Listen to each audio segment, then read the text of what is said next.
Welcome in, Unity. How's it going, guys? Let's move over here, and actually, let me turn some of this stuff up. All right.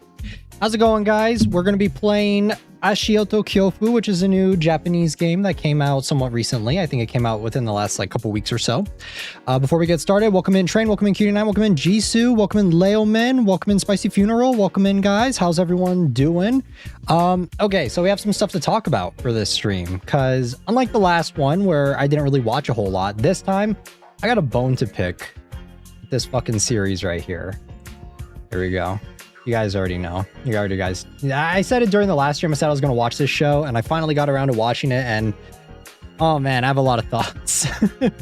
I spent so much time watching the series, guys, that it's kind of crazy, because there's, I think, 38 episodes for free run right now, and when I first watched the show, I did read the manga, I read quite a bit of it, but I didn't, I'm not caught up or anything by any means, but I did read quite a further along into the manga compared to what I watched in the show.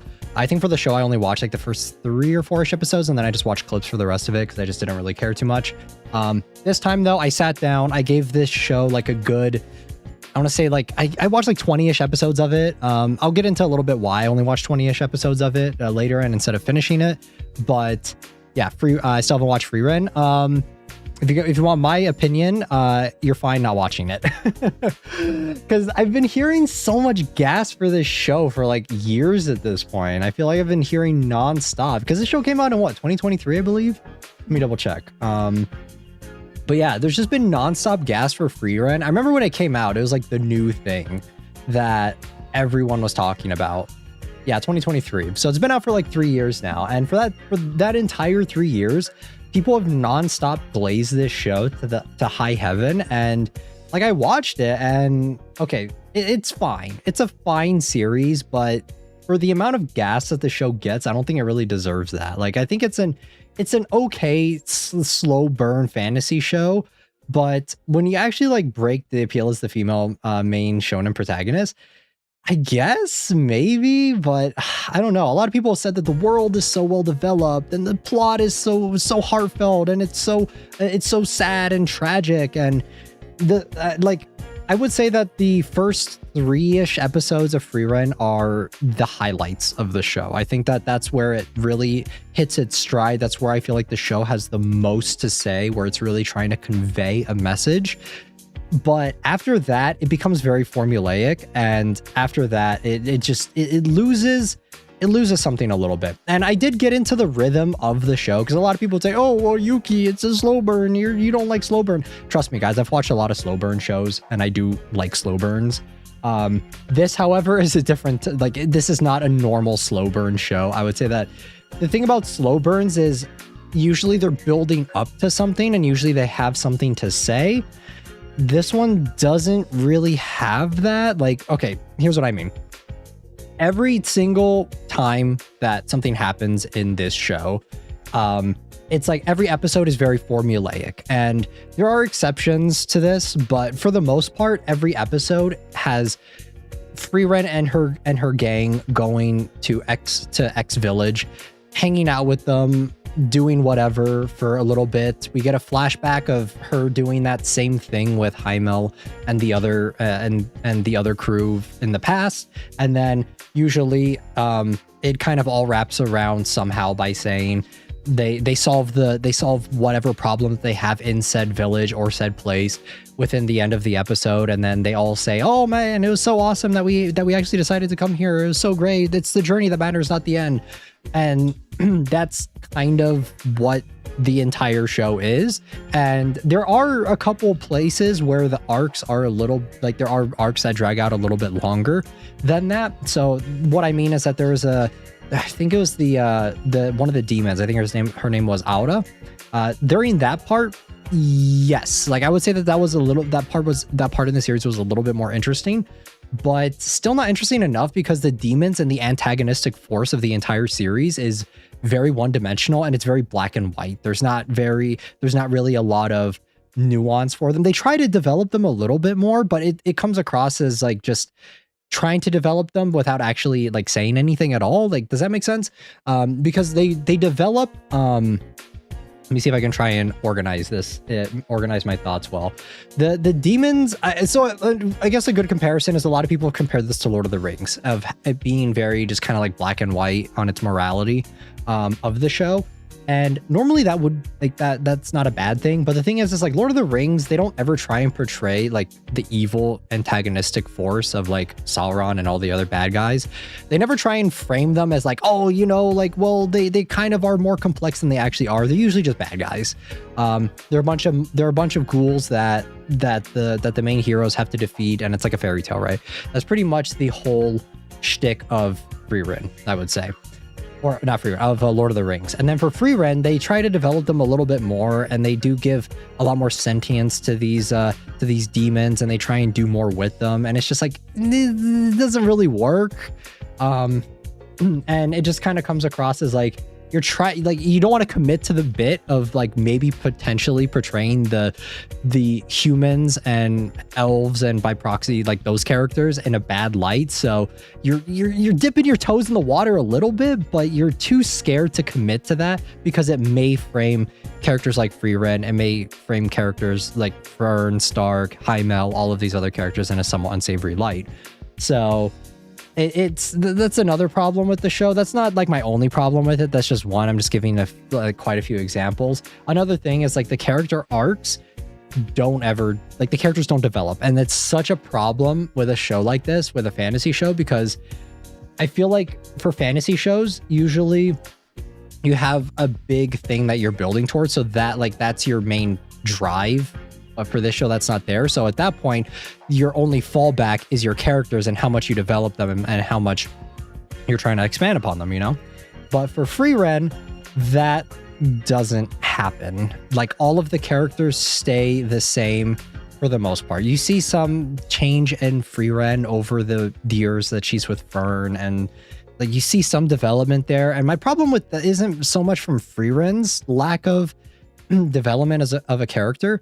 My problem mainly comes with Stark and Fern, because I really like Stark and Fern, kind of what I said similarly previously when I've talked about Frieren in the past. They're easily the highlights of the show because they are human characters. So they're allowed to develop, they're allowed to grow and change. But my problem with the series is that they always fall back into the same. Like you would think that whenever an episode happens and you think that, oh my God, the characters are finally getting something, they're going to start developing in either their personalities and their relationships, in their characters, right? They have character arcs. You think that by the end of that episode or that arc that, okay, well, maybe they'll grow from this and you will see that reflected in later episodes. That doesn't happen ever in the show. There are several times within the series where it really feels that Stark and Fern, like I thought that their relationship was going to progress a little bit more, but then like by the next episode, we hit the reset button and then like we wait like 5 or 6 episodes. The writer thinks that you've forgotten about those. They think that you've forgotten about it. And then we do the exact same arc that we just had 6 or 7 episodes ago. Or in this case, like for season 2, because what I did was I skipped a lot of the mage exam arc because it was just super uninteresting. I'll get to that later, but I skipped that and just went to season 2 to see, okay, well, maybe season 2 starts picking up a little bit more because the ending of season 1 was kind of a miss for me. So I went on to season 2, but no, we literally regress the characters back to their same starting points because we have to keep them as the same trope so that we can keep the formula going of, like I said, Frieren and her gang. Sorry guys, my throat is a little phlegmy because I'm having a coffee. But we have to keep it the same, right? We have to have it be where the characters go back to being like the same thing, so we can have the same plot line or the same outline of Frieren and her posse go to a new place. They complain about going to Stark and Fern complain about new place, and then like we get flashbacks to Heimel. We get and then we intersperse it with what's happening in the present day, and then we usually end it off on the same, like we end it off with the same way that they resolved it in the past, and then all of the characters are okay with doing it because it's the journey that matters, not the ending. Okay, that's usually how it goes. An arc skipper, I'm one as well. The thing of, okay, so now we're going to get into the final half of season 1.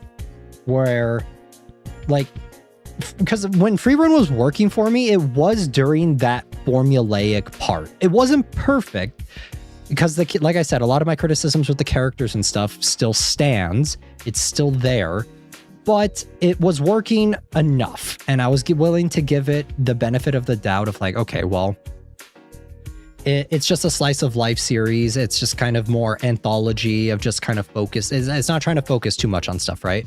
So I was willing to give it that benefit, and I was enjoying parts of that in the beginning. And when they had a more beefy arc at the midway point of the series, the one with Auda and like the demons and saving this this city or whatever and like all that stuff, that one, like I thought that arc was, while not perfect, it was okay. It was fine. Then once we got into the final mage exam arc, like I just couldn't do it because it's the longest arc in the series. I think it's like 10 episodes or something. It's really long. And I think I got to episode 20 of that part and I just couldn't keep watching. It was just so boring. And it's not even like, it's not even boring in like a somewhat interesting way, because I feel like you could have an exam arc.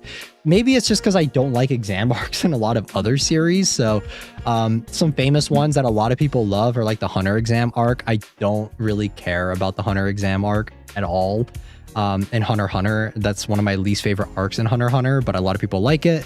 I don't really care for it that much. I usually end up like when I do rewatch Hunter, I just skip that part of it whenever I rewatch it, because I've watched it like a couple times and I just don't really care for it. I also don't really care for like the My Hero exam arc either. During, I think season 2 is the exam arc for that, or it's like a competition or something. I don't really care for those, so maybe that's just my thing. But the exam arc in Free Run just felt so pointless, and the show goes out of its way to highlight how pointless it is, which is crazy because it's just like, if you ever wanted to be invested in an exam arc, I feel like making it to where your main character, in this case Free Ren, because the whole point of it is that Free Ren is so old, she needs to take a new exam, a new mage exam, so that they can go to the area where they're trying to get to. But she's previously taken other mage exams, but since she's so old and everything updates so much faster than she can process or whatever, right? She doesn't she doesn't remember, or not she doesn't remember, but the mage associations don't remember her, so that's why she has to take it. But so it's like the entire setup of this mage exam is literally just, well, I mean, Riren has to take it. She's a super powerful mage and she actively nerfs herself all the time. So, I mean, there's never any doubt that she's not going to pass it and she's not going to be able to become a first class exam mage or whatever.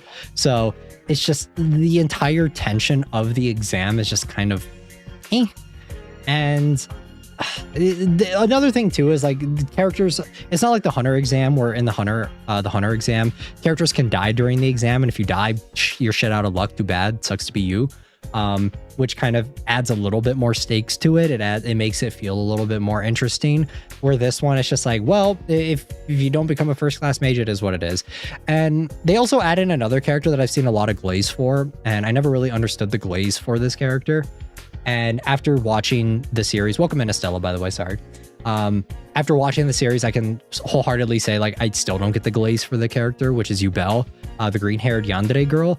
And this is going to highlight another problem that I find with Free Ren, which is in Free Ren, I just feel like maybe the world needs to be a little darker. I don't know, maybe that's just me, but there's just so... Like I feel like there's not enough sauce in the world for a lot of the characters to be more nuanced like that. Does that make sense? Because Yubel is this character where she's a mage and she's kind of like Free Ren, except she's super powerful, but she kills people and she's kind of a yandere, X, Y, or Z, right? Like that's her point. But from what I've gathered from Free Ren's world is that it's just like everyone is just super happy. Like, I don't see any scenario where that would make sense, because they also try and have their cake and eat it too, where they have it where Yubel is also a somewhat kind of nuanced, complex character, and they try and make you think that she is kind of, she's actually not that bad. She's just misunderstood, right? Even though she does kill people. And But from what I gather from Freerun's world, like everyone is just super nice. Like the world is so picturesque, like it's so fairy tale-esque, and in the sense of Freerun and company are able to travel throughout this entire world whenever they're kind of lost or stranded or don't have like a real guide point. They're always able to ask for help. They're always able to stay with someone. And it's just such a fairy tale world that it's just, once you introduce a character like Yubel who does do things like kill people, it doesn't really make a lot of sense, because it's just like, okay, well now she's just a crazy murder, like she's just a crazy serial killer that kills people for seemingly no rhyme or reason for it. And if you wanted to have that be a little bit more interesting, if you wanted to have Yubel be a more interesting character and have her be a little bit more nuanced, you would have to have the world of Freerun and a lot of the societal norms and just the way that, or not societal norms, a lot of the way that the world is structured and stuff, you'd have to have it be more realistic, to where it's like this person had no other option other than to do these things, right? And that's how you would have it be have it be more nuanced and have it be a more complex character. But in this sense, it's just like it doesn't make any sense. Like it comes across as like you want to sell merch of Yubel, and you don't want to have her be too crazy, so you don't fully commit to the bit of having her like just only be a yandere, but then you also still want her to have that character trope, so you just kind of roll with it and just kind of fill in the blanks as you need. Like you just kind of ad-lib it. So I don't know, like that's a whole nother problem with that I have with the characters, is that they're just so inconsistent. And if you wanted to have characters that were more morally gray, the world itself would by definition need to be a little bit more morally gray for that to work, you know? But the world that Freerun presents is just so black and white that it's kind of crazy. I would be more interested if Yubel was like a demon or something. I don't know if she is. Like I said, I haven't read it like that far into the manga, and during season 2 I just ended up dropping it. But so it's just like, so at the end of the day, what you're left with Freerun is you have arcs that are pretty hit or miss. Like I thought one was okay, and then the other one was, and I wouldn't even say that one arc was great. I would just say it's okay. And then you have another arc that, in my opinion, is pretty bad. And then you just have a lot of filler for the rest of it. So, and then and I would be okay with the filler if it had anything to say, but it doesn't. It's just hammering the same point to you over and over again. And when you're doing a story, especially one as sprawling as Freerun attempts to be, you kind of need to introduce some more themes here and there in order for your story to feel refreshing and feel engaging for the audience like as time goes on.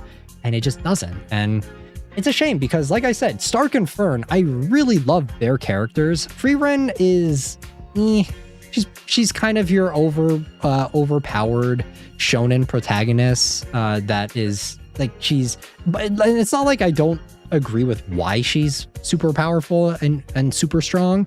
Like they go out of their way to establish it and make it make sense, but it does kind of takes away all tension from the series, because at no point do you ever feel that these characters are in immediate danger. At no point do you feel like these characters are going to be trying to, and this extends to Fern and Stark too, because they are super overpowered themselves. But at least when they get into it kind of seems like, since they are traveling with Freerun, if Stark and Fern ever got into a position where they couldn't bail themselves out of, because there are moments throughout some of the later parts of the show where Fern and Stark are like, they are up against something that is maybe a little bit out of their comfort zone, or something that they may not be fully equipped to handle. It's very few, but there are some times. But since Freerun is there, you know that they'll make it out just fine, and there's really no tension or anything to keep it interesting, you know? So yeah, the entire series falls apart on that aspect too. And like, while I wouldn't say that Freerun is a bad show by any means, it's missing something. There are 2 other shows that, if you guys wanted to watch shows similar to this in that fantasy setting, I would say Kino's Journey is one that is much better, and it has the same structure as Freerun, and same with Wandering Witch Alina. Those are 2 shows that have very similar structures to the way Freerun works. And I think that those shows and the worlds that they present and the messages that they're trying to convey are much better in terms of thematic storytelling, having just like just having something to say in your story, like tackling different themes in each episode, and just overall, like I think that those shows work better. So yeah, I don't know, and it's kind of a shame. I think Freerun's story, like the characters are not bad, and I do like a lot of them. It's just that there's so many. I feel like Freerun, and I've seen a lot of criticism for season 2 specifically of Freerun, because a lot of people are upset that the show starts falling back into a lot of the same tropes that it was doing in the beginning of it, of how it just becomes very formulaic in season 2. And the thing is that Freerun was built on a rocky foundation of that formula, and like it was already built on that. So, and I would say that their longer formatted arcs didn't really land that well, like in terms of plot and in terms of narrative. I thought so. It was already on a rocky foundation, and when you exemplify that, I feel like the entire foundation is just going to crumble under its own weight. So it's just, I'm not super surprised that season 2 was a little bit more mixed, and I didn't really hear a lot of people talking about it. And like the first few episodes though of Freerun are really good, but I feel like after that the show doesn't really have anything else to say other than the first message that it said in the first few episodes, and it never tries to challenge those ideas or those themes to keep it interesting. So yeah, it is what it is. I still really like Stark and Fern though, when those individual episodes happen and they do get a little bit more time to shine and their relationship develops a little bit more.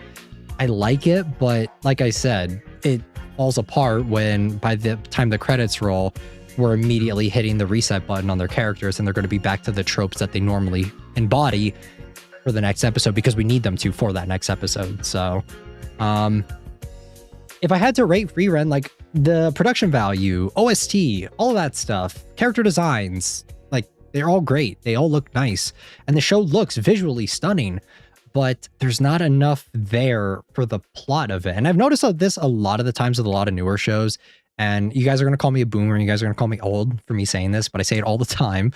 A lot of newer shows, they just lack anything to say, you know, like they may try to say something in the beginning, but then after the publication and they get that initial audience for everything, it just feels like it kind of fizzles out, and we're not really focusing on anything specifically. And another show that I was watching recently that was out last season that I was watching because you guys recommended was Witch Hat Atelier, and I see a lot of similarities with Freerun and Witch Hat Atelier. Not like I said, not that any of these shows are bad, 'cause I know that a lot of you guys like Witch Hat Atelier, but it's just like, and I wouldn't say that those shows are bad.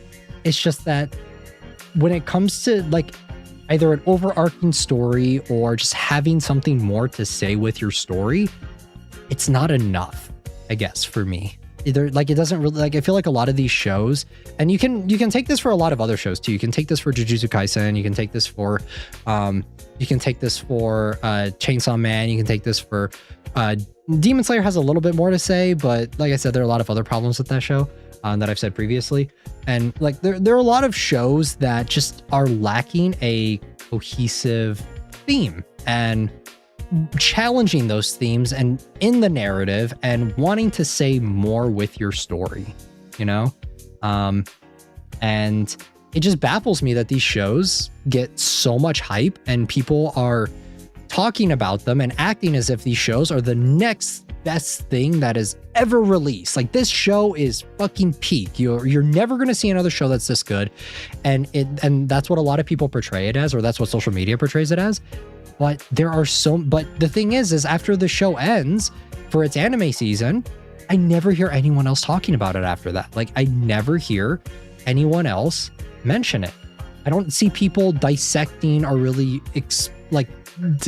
really diving deep into the different themes of the show and why it resonates so well and why it's so good. Because whenever I see people do analysis of Freerun, because I've watched a couple, it's always just the first few episodes and how deep it is. And I would say that the beginning is where the show's its hits its mark. Like, it hits its stride in the first few episodes. But the thing is that's not enough for the whole show. We used to have shows that over its entire tenure would have something to say, and the characters would develop and change and grow. Whereas nowadays, it just feels like a lot of the shows that we get, they just kind of stay the same. Like, they don't really develop much a whole lot, and it's a shame. It's because I feel like Frieren on every metric in terms of visuals and setting really should have worked for me. And for the longest time, like, I have been very critical of the show because I kind of knew what it would be going in. And yeah, like, I wish I could have loved it as much as everyone else says as good. I wish it was as good as everyone says it was, because I did really want to give the show a shot and just kind of see. But yeah, like, if you like Witch Hat Atelier, I would definitely recommend this one, and vice versa. If you like Freerun, I would definitely recommend Witch Hat Atelier. But just for, like, I don't know, it's missing something. It's missing the sauce. Another show that I really like that this one kind of reminds me of a little bit is Ghostsick. If you guys have seen Ghostsick, go check that one out. It's not fantasy as much. It is kind of, it's a little different. It's kind of like more historical setting. It's not necessarily fantasy, but Ghostsick is another series that I think is really good that I would highly recommend. Has that kind of similar formulaic in the beginning, but as the series progresses, it kind of it starts focusing more on bigger arcs and just kind of like wrapping up the overall arcing theme because it's been set up earlier in the series, all that stuff. So Freerun does not have that. Yuki is really in teacher mode, but yeah, I agree with what you said about recent animes. I also vouch for Ghostsick. Yeah, I mean, if you guys have watched Freerun and you guys liked it, what are your guys' thoughts? Give me your guys' thoughts on Freerun. I'm done yapping. I'll give you guys your time to kind of discuss about it, and I'll give you guys my take for it. But I did read up into the manga pretty far. Like, I read a decent amount in before I dropped it, just because there just wasn't enough interest there to keep me hooked. And for the show, I watched even less. I think up until like episode 5 or 6.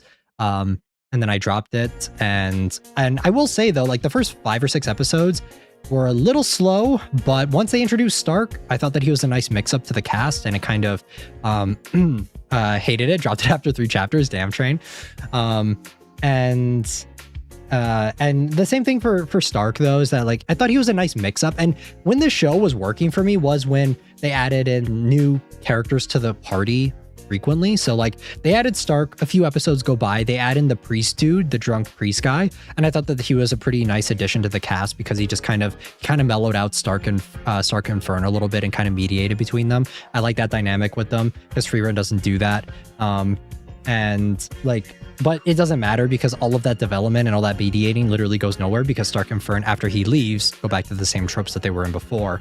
And like, I thought that show was pretty interesting when it was following him, but then when he leaves, I feel like the show kind of just gets into the same formula again, and we never add another character in to kind of bounce off the rest of them. And I feel like Freerun maybe could have worked, it could have gotten away with that structure had they constantly had like new characters for the audience to somewhat relate to, kind of popping in and out, right? Kind of popping in and out and going, like, trying to, like, you have a certain character that joins the party for a little bit, and then, like, maybe after like 5 or 6 episodes or however many chapters in the manga, they kind of hang out for a little bit, but then after that, they kind of go their own separate ways, and then maybe a couple episodes go by where it's just the crew and just Freerun and Stark and Fern for a little bit, and then later on,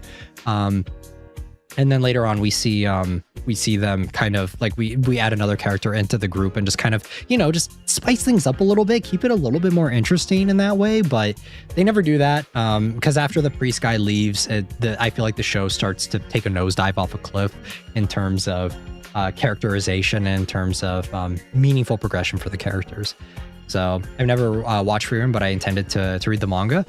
I would say give it a shot. It's very circumstantial, but if you like stories that have like something to say, I think that Freerun is definitely going to fall short because it's very formulaic, and like I said, I don't mind slow burn series. There are a lot of slow burn series that I love, but I'm usually okay with slow burns as long as it's building up to something, right? But Frieren does not build to anything. So it's really hard for me to recommend the show based on that. But in terms of visuals, like, yes, the show looks great. And that, like I said, that's what I've noticed for a lot of shows that have come out recently, a lot of newer shows. Like a lot of newer shows are definitely more focused on like the visuals of it and less about the character development of them. And Frieren is just one example of that out of many. And I think that Witch Hat Atelier is another one too, for me personally. Like I said, I haven't gotten too far in Witch Hat. I think I got to like episode 5 or 6, similar to Frieren, and then I ended up dropping it just because there wasn't enough interest or intrigue there for me to want to keep engaging with it and keep watching it every week. So I don't know if I'll ever pick up Witch Hat Atelier again, but yeah, that's kind of my thoughts on Frieren. Because I did say that I was going to watch it during the last stream, and I finally got around to it and I binged it. But yeah, I was a bit disappointed, and season 2 even more so. I was definitely even more disappointed with season 2 when that one came out. Or when I knew it was shit. Yeah, like I knew it to go in, and I don't think it's like, I wouldn't say it's shit, but it is super underwhelming for sure. Like, I don't think it deserves the praise it gets. I would not say it's like it's not a masterfully written story by any means, but and another thing too, that I feel like this entire show is just run by shippers, you know? It's people who ship Frieren and Hyemel, which I don't really buy their relationship at all, because when Frieren was with Hyemel, she did not show even a slight interest in him romantically at all. And she even said herself that elves are not very romantically inclined. Like they're a race that doesn't really get involved with romance. So I find it really hard to believe that Frieren was interested in Hyemel in a romantic sense. Obviously, the vice versa is true, where Hyemel is very interested in Frieren, but it's just kind of like, okay, well, your best ship is, 80 years dead, so cool, or not 80 years dead. I think it's like 30 years-ish after Hyemel dies, but 80 years in the sense of like when they were adventuring together. So it's just like, I don't know, I just don't really buy the ship between the two of them. I think if you wanted to, like, Fern and Stark are obviously the relationship of the series, and they have a lot more going on there. But yeah, when it comes to Frieren, a lot less so, I want to say. But yeah, it is what it is. It's kind of sad though that a lot of the more popular shonen series are just kind of devoid of any meaning. Nowadays, they don't really have much to say outside of the most surface level themes. I want to say they never cut any deeper than that. And usually it's very rare for them to expand upon more than maybe 1 or 2 themes. And yeah, it's kind of crazy that shows like Naruto, for all of the faults that that show has and all of the shortcomings it has, because it does have many from a critical lens, at least it tackled a lot of different themes of abandonment, acceptance, self-loathing, community, all of those things. And it tackled it with like a bunch of different characters. Like, it's kind of sad that the top 3 shonens of today, which I guess I would say are probably Chainsaw Man, Demon Slayer, and JJK, have relatively nothing to say on a thematic standpoint, which is a shame, which is sad. But it is what it is. Yeah, that's it. That's pretty much it. Also, I did pull for Sandrona, and I won my 50-50, so I got her. So I'm going to be saving for the rest of my, I'm going to be saving for the Saritsa in Genshin. I think that's the next character that I'm the most interested in for Genshin, for Shinejnaya update. So, cool. Welcome in, Kim. But, yeah, that was my very long-winded 30-minute rant, or yeah, 30-ish minute rant on Frieren and my thoughts on it. It's exactly what I thought it would be. It didn't exceed my expectations. There were times where I did enjoy myself, but I would not say it's peak fiction. I would not say it's a masterfully written piece of media. It's fine. I would say it's the most fine series out there. But if I had to rate it, it's like, if I'm being generous, a 6. If I'm being critical, it's a 5. Because for as good as the voice acting is, and for as good as the characters designs are, and the visuals and the animation and the OST and the voice actors, like, that's not enough to carry a series for me. Because if that were the same, if I were doing that too, then I would be giving like shows like Guilty Crown the same. Like, I would be giving Guilty Crown like a much higher score. Like, Guilty Crown for me is also like a 5 or a 6, because I like that show a lot, but critically there are a lot of problems with it. But it looks great, the OST is great, the characters look cool, but that show has so many problems with it that it's like, it's not enough. So I'm skipping Sandrone personally. The 7.0 characters look more interesting to me. Vala Leoman. Dang, a 5. I wasn't expecting it to be that low. I said if I'm being generous, a 6. If I'm being generous, a 6. If I'm rating something a 7, guys, that means it's pretty good. You know, like, everything works, and there are like, for something to be a 7 or an 8, there, like, pretty much everything works, but there are, of course, some things that I could nitpick. But when literally the entire structure and the plot and the characterization of Frieren, like the writing of Frieren, is like bad, I would say, like, it's not good, then everything else like is not enough. Because stories are only, I would say that, I was about to say that stories are only worth telling if you have a story to tell, but I guess that's not entirely true. But like, kind of. Frieren, it doesn't have anything to say. Like, it's so formulaic, it's so one note. And it never tries to like be anything more than what it's like, than the beginning of what it like, of what the formula is dictated it as, you know. And it's like, they could do more with it, but they never try to push it any further. So yeah, I mean, it's a mixed bag for sure. But yeah, I would say it's like 5 or 6. 6 if I'm being very generous, and I'm giving more credit to the animation and the presentation of everything. That's where I would say. Nayuki, you might be a bit of a snob. I agree with you to some extent, but you're also extra picky. For some people, good enough is good enough, I guess. I'm a fan of story, like very strong storytelling and like scripts. Usually for scripts, I'm like, for a really strong narrative, I'm willing to give a lot of leeway on a lot of other things. Because Re:Zero is a perfect example of that. I don't think Re:Zero is the prettiest show at all. Like, I don't think that show is super pretty, or like the animation is very hit or miss, I would say. I wouldn't say it's that great, but the story is really strong. The characterization is really good. And the development is very well done. And they highlight a lot, and they call back to that, and they point out the development that the characters have a lot of the time. So like, and on top of that, like the voice acting and stuff, like, so when you take it, like, I'm willing to take somewhat mediocre presentation over a really compelling story.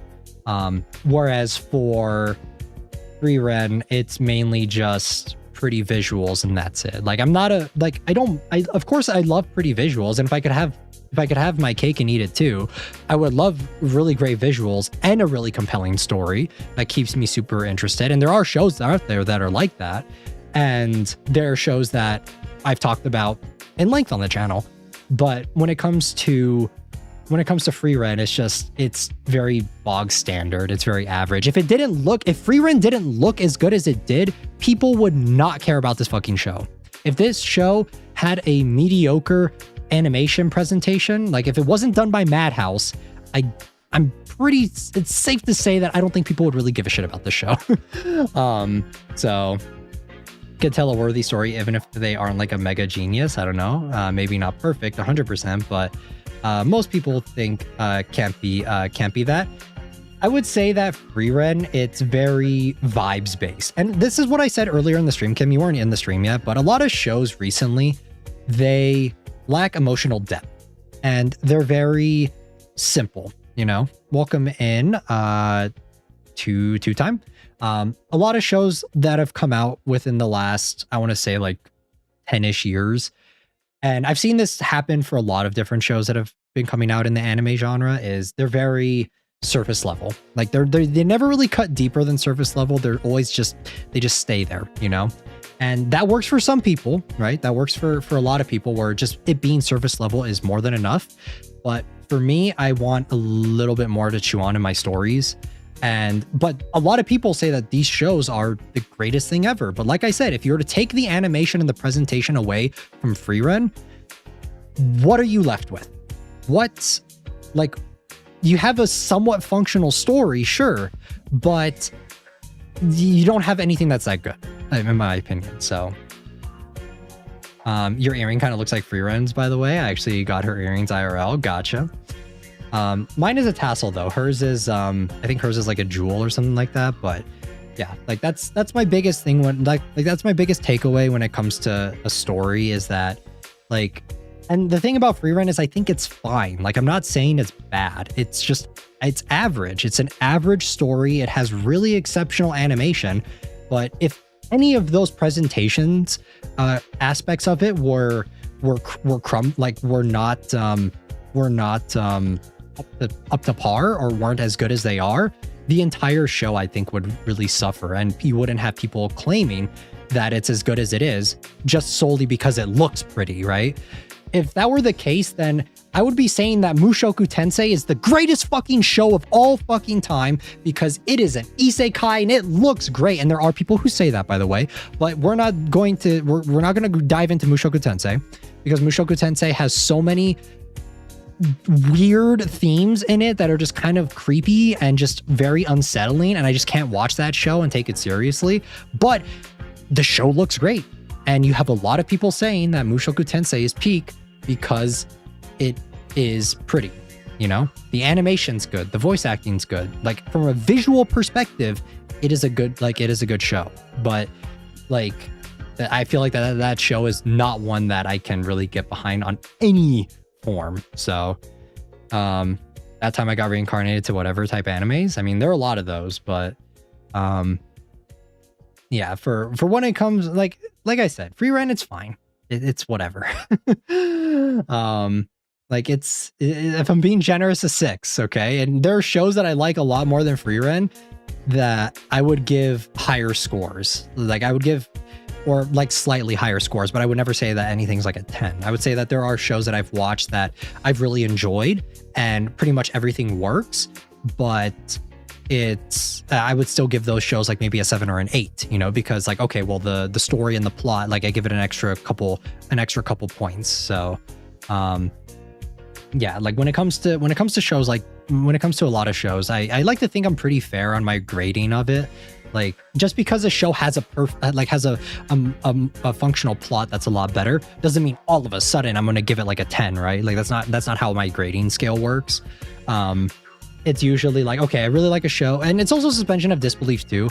That's another thing that a lot of modern shows that have been coming out kind of struggle with for me, is that if my suspension of disbelief is broken to a certain extent, then the entire show ceases to function, because once that, like, it's just going to be constantly nagging me in the back of my head of just like, okay, well, why don't they do this? Why isn't this happening? Why doesn't that do, like, that's what it is for a lot of these shows, is that they're not, and that's where consistent writing comes into play, where it's just like, okay, well, if your script is tight, then there shouldn't be any suspension of disbelief with the world and the characters that you've set up in terms of how everything progresses. But in shows like Frieren and a lot of other shows, that is not like my suspension of disbelief is broken many times in terms of just like the way things work out, you know?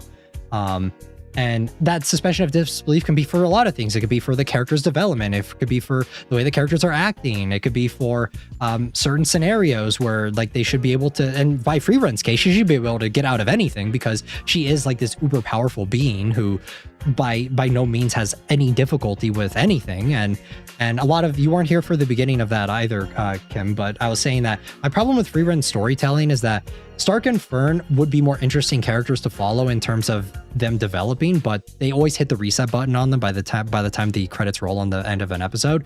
another thing too is that another problem is that they are accompanying Frieren, who is this super divine like figure who is super uber powerful, that it kind of deflates any tension that you wouldn't get in scenarios with if it were just kind of following Starkfern and maybe another character that would actually struggle a little bit, that would actually have more to deal with in that sense, you know?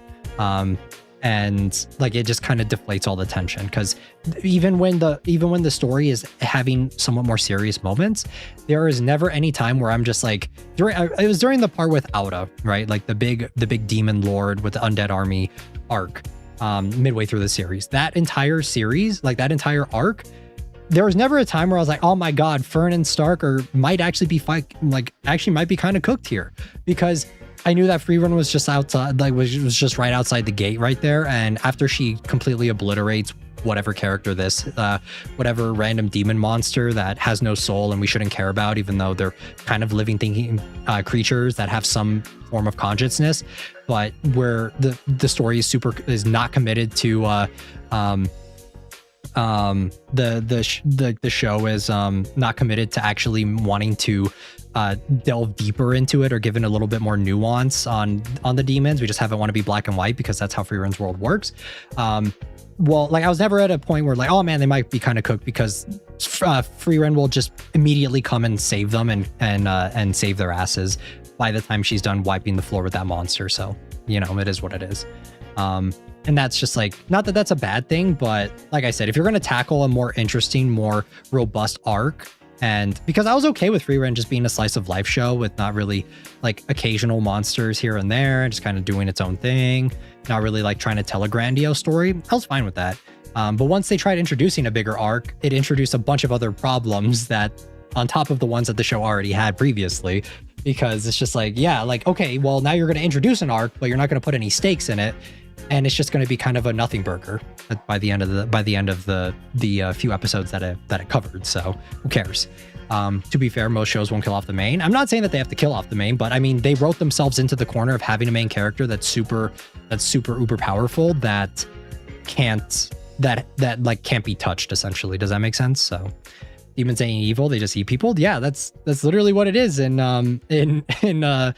Frieren. Like they eat people, so therefore they are evil. That's literally the Frieren mentality of things. And it and like I said, when we also introduce characters like Yubel and stuff, that's a whole nother thing, that a whole nother issue, a whole nother can of worms of world building and just characters and all that stuff that I'm not even going to get into within like, again, because I already went into it previously. But yeah, it's like I said, mixed bag. It's not awful, but it's far from perfect, and I would never claim that it's the best show ever by any means.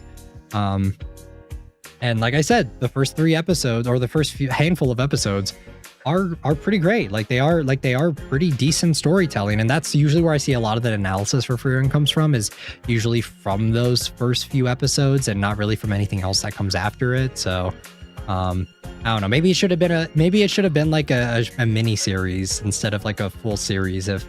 But obviously Frieren has been very profitable as a series because it has a lot of merchandisable and recognizable characters. So yeah, I mean, it is what it is. No story is perfect though. Like I like if Frieren had like a really had a really good plot and a really good story, I'd probably give it like a 7 or an 8, like an extra point or 2 here or there. Just because there are so many other issues with it. But I do think like a lot of the issues with Frieren, if you had a more compelling story and you had themes that were a little bit more interesting, you could probably iron out a lot of those things. But I like to think, if anything, I'm fair, you know, guys. I don't think I'm unfair in a shows, and when I judge or when I criticize a show, when I watch a show. So like there are a lot of, and the thing is too, is like it didn't work for me, but I can see it working for some people. There are a lot of shows and movies that I enjoy that I would rate like critically on a 5 or 6 out of 10, but I personally love them. Are they great? By no means, no, but I enjoy them.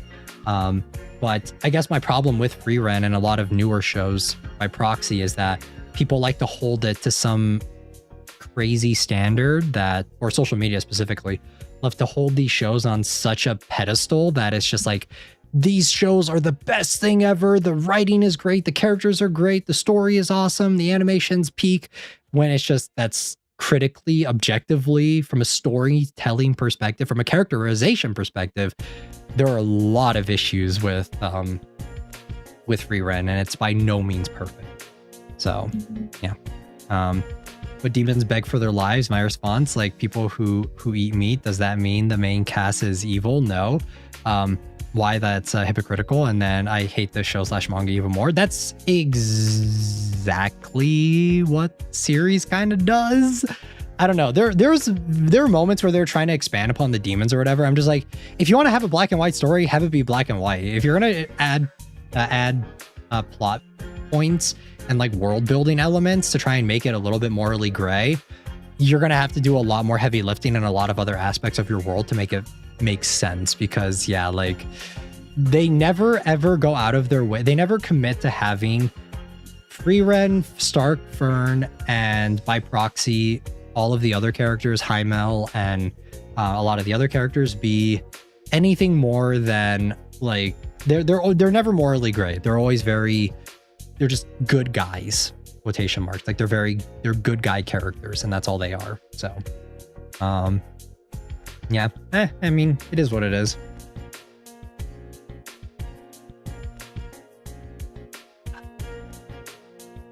You guys think I'm a snob? I'll take that as a compliment, though. Because at least if you guys think I'm a snob, then at least I'm able to somewhat articulate my points to kind of get my my point across of what I'm trying to say when it comes to a story and storytelling perspective. It's just certain things work better than others. Like, and I know for other people it could work the other way around, where it's like, oh well, if the presentation in the story and the presentation and the characters are interesting, presentation wise enough, then I'm willing to forgive the story being kind of shit. I'm the opposite. So how to stream games from my stream deck? Let's go. You could just hook it up to like an HDMI cable. You could get like an HDMI converter or something like that. But yeah. No, the snobbish ones are the ones that defend bad writing. True. I agree. I agree with that train. Because it's just like, I know that there are a lot of people who are okay with the vice versa side, like the flip side of things, of just like, oh well, the story is good, or the story's not is all right, is whatever, but everything else is really pretty. I feel like at that point though, like, you should just look at really pretty art and not think about the story too much, and you'll get the same feeling, right? I feel like back then though, maybe there was just higher standard for writing, because if Guilty Crown came out today, I think a lot of people would love the fuck out of that show, because yeah, snob partially, I only mean snob partially in a bad way. On the good side though, Yuki obviously has good taste. I mean, whenever I recommend you guys a show, it's like I wholeheartedly enjoy it, and from a critical lens of me seeing it from that critical lens, and just like a lot of other things, I'll give you guys the good and the bad on the show. Like if a show has good writing but shit animation, I'll say it. ReZero season 2 has amazing storytelling, but the animation is bad. It is really, really bad. And so it's just like, but I would say that the writing of that show really carries and does a lot of the heavy lifting for most of it. So like I would say that that's probably like a 7 out of 10 in terms of presentation. If we're taking the whole package together, if you're rating it as like ReZero as a whole, as all of the seasons, I would definitely say ReZero is probably closer to an 8 or a 9. I don't mind one frame, man. TBH, yeah. So yeah, when it comes to when it comes to rating shows critically, it's mainly just seeing all of the aspects, because like I'm coming at it from a critic's perspective, right, Kim? I'm not seeing it from just an audience perspective. If I were an audience and I wasn't rating it based on the individual parts, like if I was just rating it based on the presentation and just like my overall enjoyment of the show and not rating it from a critical lens, I would easily be saying that Free Ren is maybe like a 7, like probably a 7, right? But from a critical lens where I'm taking each individual aspect of it and rating it, then like I said, it's a 5 or a 6. Because even like if it's 5 out of 10 and 10 being perfect, it has no flaws, then a lot of the heavy lifting is being done. It's getting all of those 5 points from the animation and presentation side of things. And then if I'm giving it a 6, a 5 or a 6, then I would say that like it's getting that 1 extra point for the writing, but the writing is by no means perfect, and a lot of the problems with the characters and stuff kind of seep through the cracks, and they're not that great. So, yeah, that's kind of my take on it. Story over animation. I'm the same 2 train. I prefer. What would you say is a 10 out of 10 then, Yuki? Neon Genesis Evangelion. I love Neon Genesis Evangelion. It's a really, the story is very, like the script is very tight, and the more you like if you've rewatched it several times, you get more out of it. And it's one of those series that you can definitely, like it's a series that the more you dive into it, the more you get out of it. And it's very complex, and the themes that it has are very good. Yeah, bro, we have completely different tastes, and that's fine. Like everyone can have different tastes. But like Evangelion for me is like a 10 out of 10 series. Do I think it's perfect? By no means is Evangelion perfect. I would not say that it's perfect. But like if I'm rating the story, and if I'm rating the characters and how complex they are, how interesting they are, despite how flawed they are, then all of those things hold up. And like there are a lot of different things that I can get into on Evangelion. That I could analyze about it on stream with you guys and kind of try and convince you guys. But Evangelion definitely is a show that's taste subjective. If you guys don't like the themes that Evangelion tackles, because Evangelion never tries to portray any of the characters in a positive light. Does that make sense? Like the characters in Evangelion are not your typical protagonist characters that you really root for. They're very flawed. They have a lot of but I'm not a mecha fan, and I also hate the MC so much. Exactly, that's what I mean. Like the characters are very flawed. They're not perfect. They have a lot of they have a lot of psychological issues. They're very realistic, and that's what I've always found interesting about Evangelion, and that's why I enjoy the series. But even though you don't like the series, you could never say that the characters in Evangelion are poorly written. You could never, like, that's one thing that I could say, right? Is that the characters are not poorly written and the way that they're developed, right? Like, that's what I could say wholeheartedly. Like, even if you don't like them, you can't say that they're bad characters, like poorly written characters, because that's just not true. There are so many things that you could analyze from them. I've written essays about characters in Evangelion before, breaking down the psychological impact that things that have happened to them and how it affects their mental state and stuff, and it affected them as characters. I've literally written essays about them before. So, Sakuna of Rice and Ruin, the game, is a 10 out of 10, but Sakuna the anime is a 0 out of 10. I don't think I've actually played Sakuna of Rice and Ruin, Kim, but yeah, when it comes to another show that I really enjoyed too, that I would say is, like, for me personally a 10 out of 10, is Hyoka. I really like Hyoka. The animation is gorgeous. The characters are really well developed. You could analyze the show for days. There are a lot of little things when it comes to like the nuances of the characters and the way they act and stuff. Like there's so many things about Hyoka that make me say that, like, it's a 10 out of 10. Like Evangelion, you could argue that the presentation of that series isn't very good, and I wholeheartely agree with that. It is a show that is a bit dated, but I still think it's held up relatively well by today's standards. Like the style of the show, you see a lot of influences even in Evangelion, even in a lot of the DNA of shows that have come after it. And not just that, not just in terms of like tropes and stories and characters, but you see it down even down to a lot of other characters. You see like even down to like the style of Evangelion. If you look at like a lot of the illustrations and stuff for Evangelion, if you pull up an illustration from back when NGE came out back in the 90s, like a lot of the style that we see in shows today has taken a lot of inspiration from that. Because when you look at the way art has shifted over the many years of anime as a whole, You can see like a through line for how things have progressed. And for a long time, Evangelion and like the art style that show had was kind of the standard, because back in the day, you used to have a lot more exaggerated features like with Dragon Ball and with a lot of other shows. I would say that like shows like Cowboy Bebop to a lesser extent. But there are definitely shows that were a lot more stylistically inclined. You could Gundam Wing is like another perfect example where you have a lot more sharper edges, you have sharper features.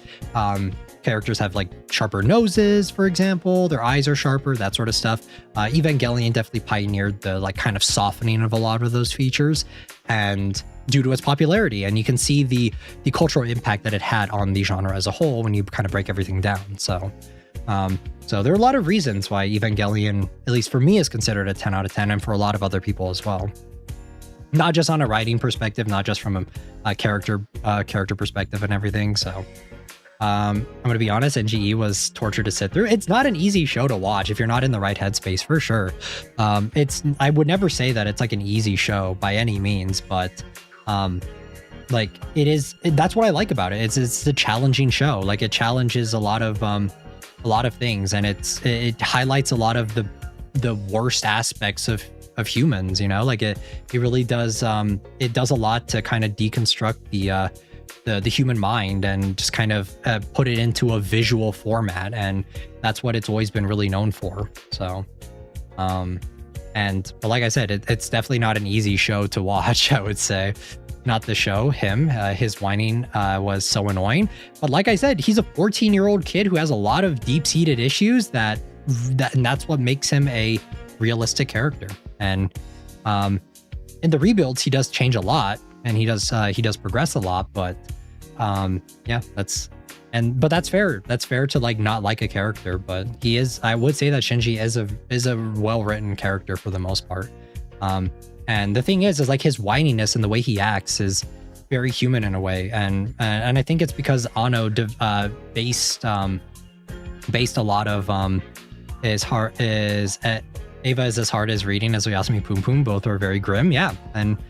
But for Shinji, it's like when Ano wrote Shinji, he wrote it based on a lot of personal experiences and stuff, and things that he dealt with in his own life, and that's what makes Shinji such an interesting character, I think. And a lot of the other characters too. Like each character embodies some aspect of that, you know. So if he wasn't part of the show, I could watch it.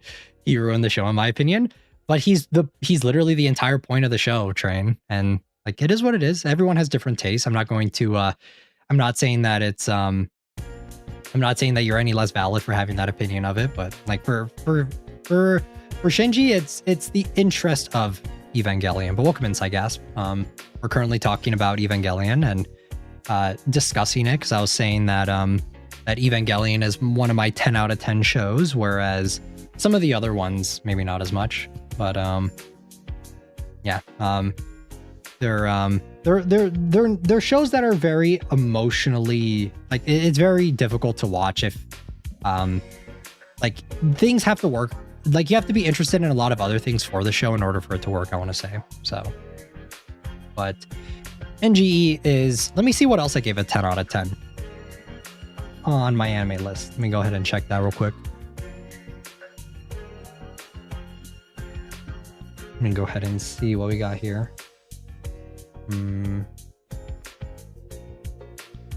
It's very rare that I ever give a show a 10 out of 10.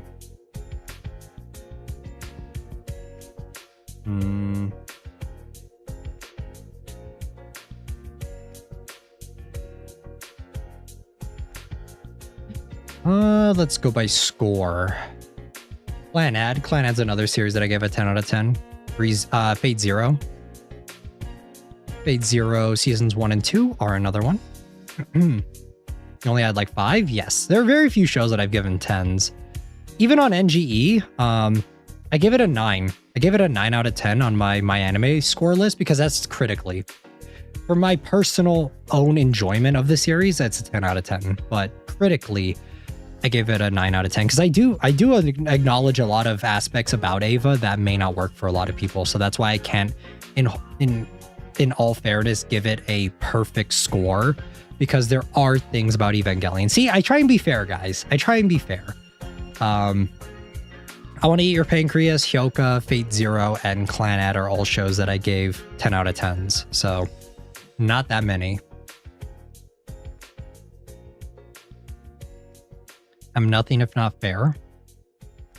A lot of other shows that I gave 9s that were kind of on that same level were Turn A Gundam, His and Her Circumstance, Cardcaptor, Perfect Blue.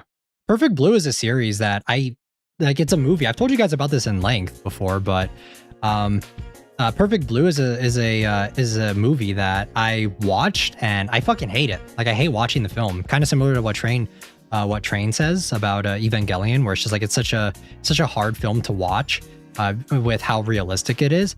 I fucking hate Perfect Blue, but I still give it a 9 out of 10 critically because it, like, all of the things in it work. Like all of the themes and the writing and the characters and the presentation of everything, it all works. But personally, like, I don't like that movie.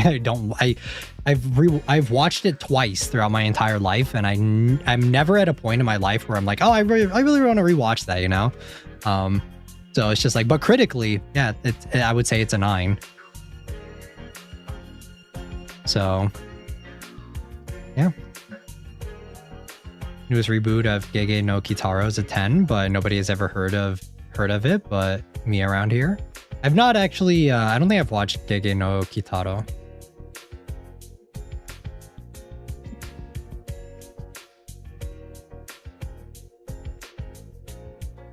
Let's see. Yeah, I've not watched this one. I know everyone glazes Akira, but I hate that one personally. Akira, like, I like Akira, but I do admit it gets a little, like I will say, it gets a lot of glaze, but it did pioneer a lot of things in the anime genre. So I'm okay with it. So I feel like there should be 2 ways that you rate something. It should be like your enjoyment of it and critically. Like, I feel like that's how a lot of things should be rated. Like you rate things for your own personal enjoyment of it, and then you have a separate rating for whether or not, like, critically how well do those things put up to a magnifying glass, you know? But all right, guys, let's get started on the game. Let me go ahead and get it booted up. And we've been spending the last hour yapping about stuff, so I think we are kind of ready to get started. Let me go ahead and close this out. No, that's too difficult. All right, let's do this.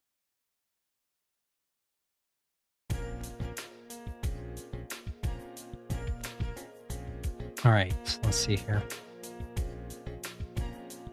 Let me get the game booted up first, and then I will, like, before I move over, just so that I can limit the stuff. That way we don't have any stream setting issues.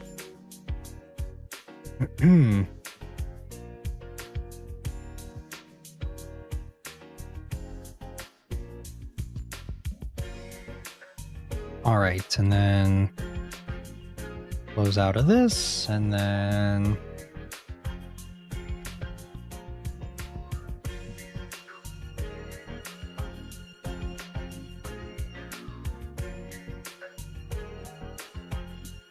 welcome in, Nona.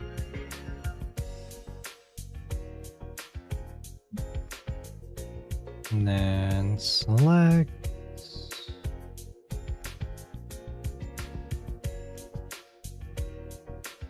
Okay, I think we should be good. Alrighty.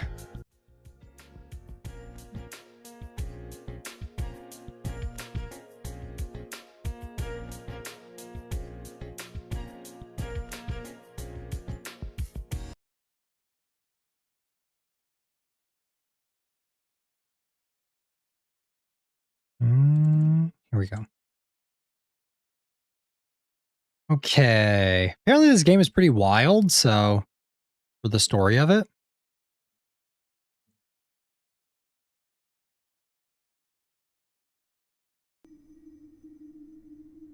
All right. How's audio sounding for you guys? Everything Sounding okay. I'm going to try not to click out too much because it stops the audio for some reason.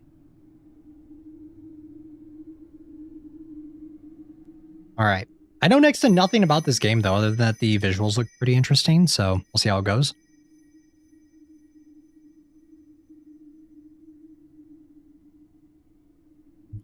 To be objective is incredibly difficult. You have to learn things and watch plenty of examples and learn to be neutral. That is way too difficult for me. Gotcha.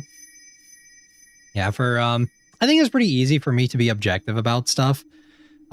Just for my background and what I've studied and just how many things I've seen in general. So pretty easy for me to be objective. Even when I don't like something, I can usually still find the merits of it to some extent. Or usually like I can find the merits to certain things. So yeah, when it comes to being objective, I try to be fair at the very least when it comes to rating shows and reviewing them and just kind of giving my own thoughts on them. I try to always say though that like if a show doesn't like, even though I don't personally like a show, like give it a shot and like you never know. What doesn't work for me may work for you specifically. So that's what I always try and say for most of my shows. It's just that whenever I critique a show like Freeren or any popular mainstream show, I get a lot more pushback than normal because there is just that social media craze of glaze of a specific show, and it's kind of difficult to ignore that, you know? So it is what it is. So, but yeah. All right. Let's get started. Story and locked. Okay, so Soka Psyche was once the heart of a late night paranormal variety show on TV. The chapter of her life is long over, but her fans still follow her. Actually, guys, hold on. I need to check something real quick. I'm gonna go back to the main menu real quick, just so you guys have some background noise, and I'll be right back in just a second. Open chat though, feel free to talk about whatever.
All right, I'm back.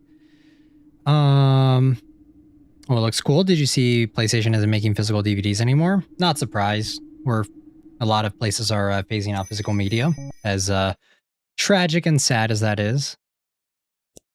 So, oh shit, I meant to read that. Oh well. Hold on. Can I go back? Hold on. No. Wait. Wait, I wanted to read that. What? Hold on, guys. I may restart. Because I was going to read that just so that we get the preamble. Hold on, let me reset it. Yeah, I really wanted to read that. What the hell? I love physical media so much I hate it. Yeah, we're moving away from physical media. It's no longer going to be the norm, unfortunately.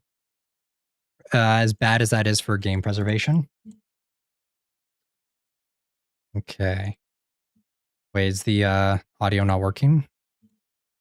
Why does it do this? Okay. Here we go. Okay.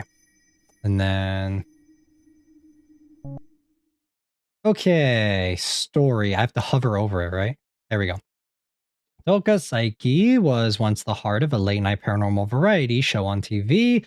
The chapter of her life is long over, but her fans still follow her platform channel, Footsteps Terror, where she regularly investigates abandoned places tied to local urban legends. One day, an old friend offers to share leads on one haunted place that was not suitable for broadcast back then. Interesting. Okay. Hello, are you there? Okay, so B to next dialogue. Yes, I'm here, Toka-chan. Glad you found the right chat room. How is it too loud? I feel like it's pretty loud for me. Here, I'm actually going to turn it down a little bit on my end. Let me know if the music is too loud. I can turn it down for you guys. Glad you found the right chat room. Same here. I'm not really used to it, but I will manage. Sorry. I'm not in Japan right now, and no phone charges would be ridiculous. What can I say? It's fine. Sorry if I take time to reply. This cafe computer's pretty slow. So, what is that thing you got for me? Right. Remember Tanimura? Not really. Just a tiny bit lower? Okay. Let me go a little bit. We'll see once we're actually in the game and then it's not playing a BGM.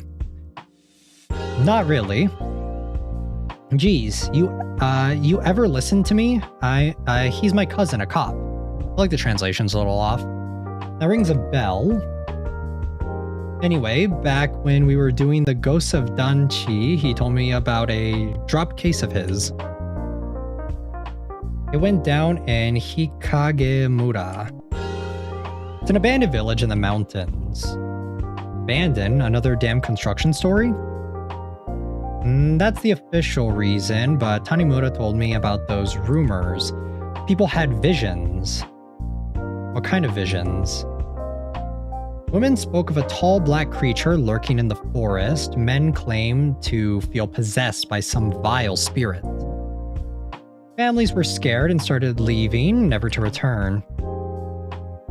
Is there any specific spot related to those events? A walk around the forest won't be really exciting. You don't need to go to the forest. There was a drama club from a nearby village of Kawasato. They love to use Hikagemura's abandoned school building for rehearsals. One day they all vanished. Were they alone? Possession? Maybe. There was a teacher taking care of the club, but she went missing too. Tanimura told me the local police did not cooperate at all. Those kids left no trace, so the whole case was dropped after a few weeks. Even the press was asked to stay out of it. Can I really go there now? It's been a while. The village should be empty. The case is pretty obscure, only making it more interesting. They took it off the map, so I'll send you the location via mail. Thank you, Soichi. I'll be getting ready then.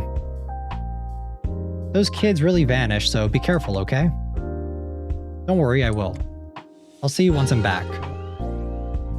Kikatora, welcome in. You owe me one, see you. I like that flip phone right there. Most stories we covered in the past were either made up or stretched. Refreshing to investigate something credible again.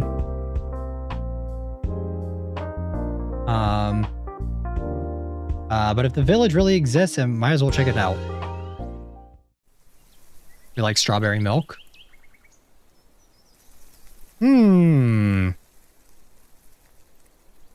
What's happening so far? We are investigating an abandoned school building, but that's looking suspiciously like Inunaki Tunnel, high key.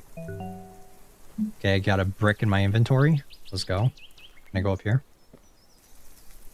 Can't go back just yet. Okay, never mind. That I cannot. Can I pick up this cone and add that to my inventory? I cannot. Alright, there is nothing here so far. The gate is locked with a chain. The padlock is pretty rusty. Maybe hitting it with some heavy object will remove it. Okay, that's where our brick comes in. Do you know that how did you think of the zombie version of Alien Stage, since I wasn't able to make it to the last one? Ah, yes, that's right. We were going to talk about that. Should have asked me earlier in the stream, Jisoo. I like it. I like it a lot more than Alien Stage. I think that the premise of this one is a little bit easier to tackle because it takes place in just like modern setting. It takes place in a real life setting and not like a crazy alien setting, which is how the other one did. So I feel like the world building and overall, just the overall presentation of it, it's a little bit easier of a concept to follow. Because yeah, for the original Alien Stage, I felt that it was a little half-baked in the premise of it. It didn't really do a whole lot with the whole aliens kidnapping people side of things. It just kind of felt a little, it felt like it was missing something. But I think that they can kind of get away with this one a little bit easier because zombies is a more simple premise. And since it is just humans judging everything, I think the implications for that is a lot more scary and a lot more creepy. So yeah, I enjoy it though. I think it's good so far. Okay, we have an inventory system. There we go. Managed to break the padlock with a brick. Okay, and then anything else? Nope. Okay. What does this do? Ah, we take photos. I see.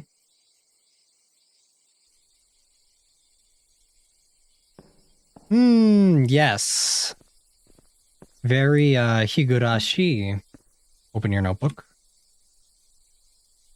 The club that vanished in Hikagemura, they really like that old school building. Okay. How do I exit out of this? Guys. What button do I press? Hello? Guys, I'm pressing every button, but it's not working. I have no idea what's happening. I'm pressing Q, E, Tab, Escape. And I'm clicking on everything, but it's not working. Pressing Enter. Nope. Backspace. Nope. That didn't work either. Alright, I have no idea what's happening. Welp. It is what it is.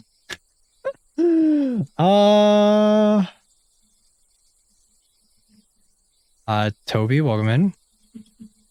Enter. Enter's not working either. I'm pressing every button on my keyboard, but nothing is working.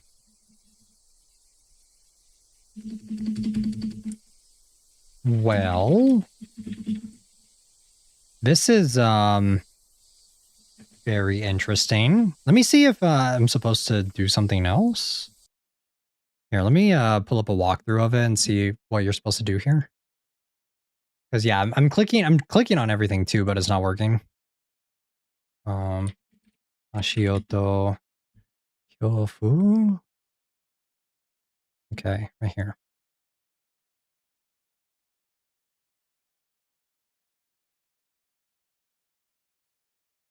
How do you exit out of this?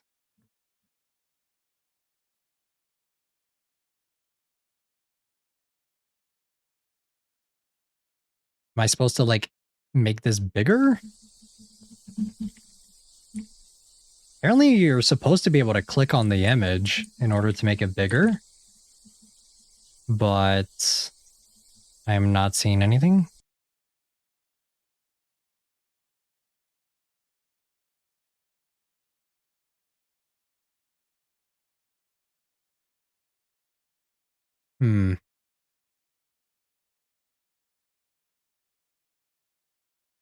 Well, this is, hopefully it isn't a bug.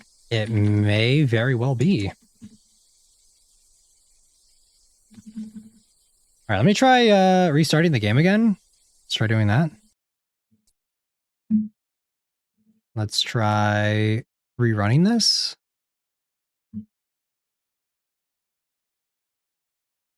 Well, this is fun.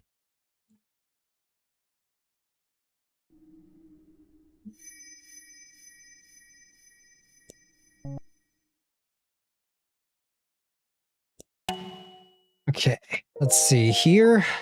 Skip. Okay, skip dialogue. There we go. All right, let's try this again. And if this happens a second time, I'm gonna have to start trying some different things. Okay, gate is locked. Cool. Okay. And then this use. And then tab. Okay.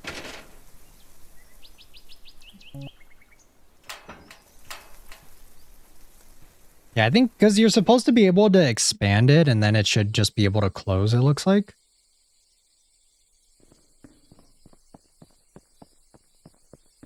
Oh, N to open your notebook. Is that what it was? It was N? Ah, okay. That's what it was. Okay, it wasn't a bug. It was just N. I thought that escape and or tab would exit it out, but apparently not. Nice little abandoned village here. Look around for red backpacks. You can save your game with them. Oh no, it's one of these. Oh no. Thank goodness I was worried for a second. Yeah, I should have been paying attention. It's N for notebook. So, what are we doing? Are we just looking around or what's going on here?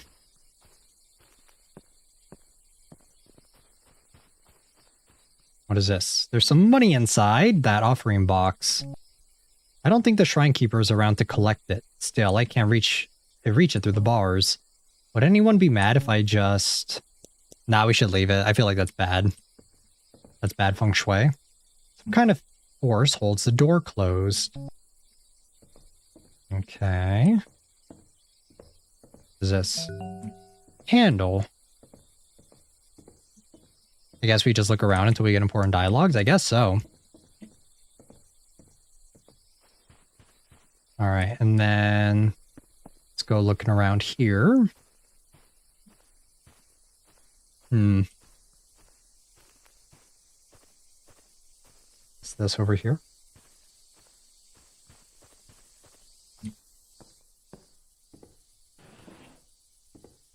Aha. Wait, what is this? Sachiko is doing wonderful in her duties, keeping the shrine clean and every candle lit when needed. Her smile shines so bright, but she has a mature side too. We are so lucky to have her around. War is getting worse. I may soon be called away against my will. Once that happens, I know she'll watch over this place in my absence. She likes to sneak around sometimes. I catch her wandering beyond the sacred grounds into the forest, and the forest, it is not safe to wander around. I fear something might follow her back to the shrine. Whatever that means. Okay. 4 screws keeping the lid shut. Can't get this open. Okay, well. Let's go down here and see what we got.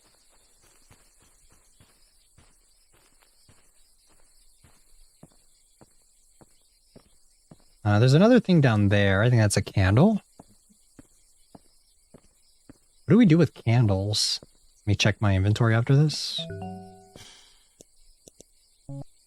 Probably used in those lanterns. Oh, around the shrine. Okay. What happens if we end up doing everything before the game is even over? 400 yen jammed. Think it might be demons? Maybe. Too early to say. Monday. Okay, so we got 3 candles used around the shrine, is what they said. So I think we need like 1 more. We also need probably a lighter too, right? I'm going to assume that we're going to have like a monster chasing us once we get everything kickstarted, so... The game so far is nice looking though. Traditional lantern. Okay. There's no candle inside. Aha. Okay, use. Use. Boom. Not having as much background noise is quite calming despite the concept of this game. Are you not having as much background noise?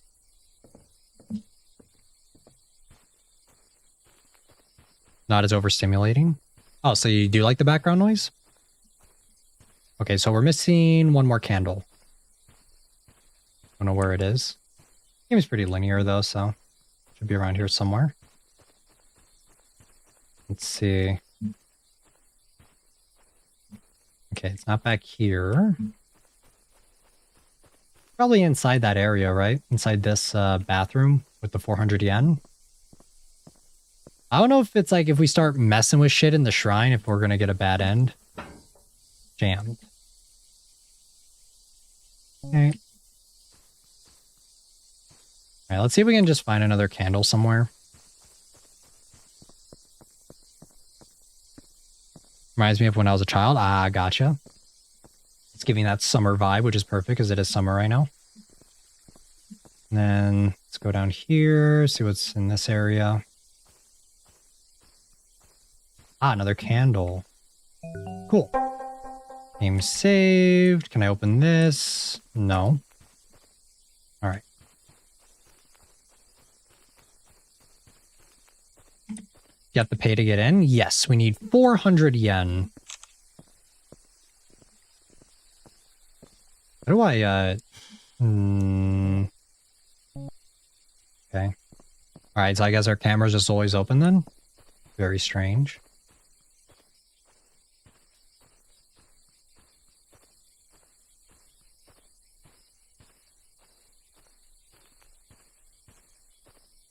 It's been quite cool this week in my area, but I don't know how, but I do know how very hot it is around Europe. Yes. Okay. Only had something that could light it up. Okay, now we need the thingy. Apparently the shrine is good, right? So if we need the money, then why don't we just do this? Watch, we're actively fucking ourselves over. Some money inside, the offering box. Okay, let's push it down. Can't push it down from this angle. Okay, maybe this one?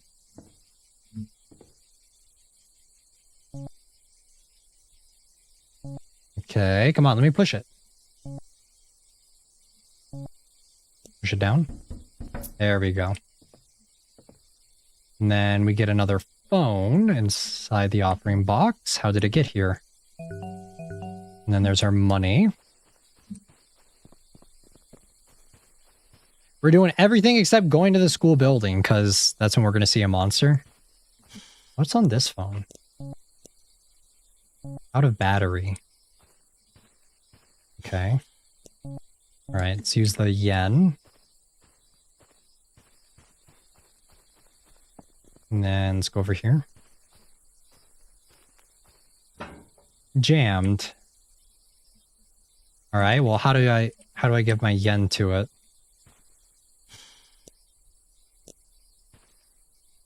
Do I have to do this? No. Kind of strange. Can't wait for the school investigation. Yes, yes, yes. Okay, well, I have no idea what to do here. This is not working. Sign says 400 yen. Is this a toilet fee or something? Well, I have 500 yen right here, so... Nope. And then I can't use it for this or anything. Alright, well... What about a crowbar? Maybe. But I don't have one, so... We're gonna have to go back. Was that in the... I think it came from down here. I need some tool to get that manhole open. Okay. Sounded like a cat, but I'm assuming that was a person. Can I, like, leave the money somewhere? What about, there's literally nothing here to leave it or to interact with, so I don't know. Alright, well, looks like we're going to the school. I'd rather not, actually, but I'm curious. Why are there strange noises down there? I gotta know. Let's actually save our game.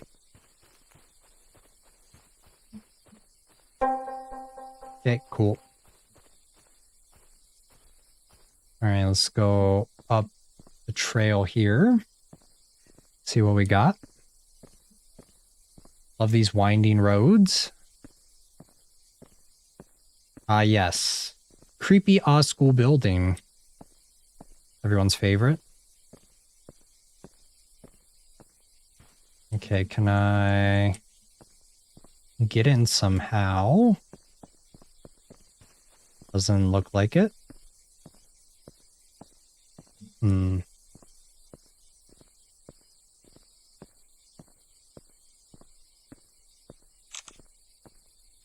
Okay, so... Ah, okay, I can. Never mind. What's in here? We need a crowbar. And or something to get the manhole open. Some items. Ah, here we go. Wait, I have a lighter now. Very convenient that they just left that there. Anyone inside? Hello? Anyone in this abandoned school building? No? Okay, there are no items over here. What happens if we were to go back out and light the shrine up?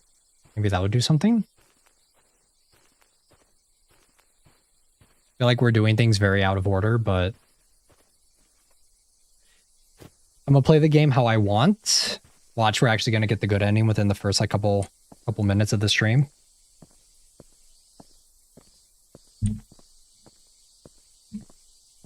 Imagine we get a jump scare from the window. Don't think so.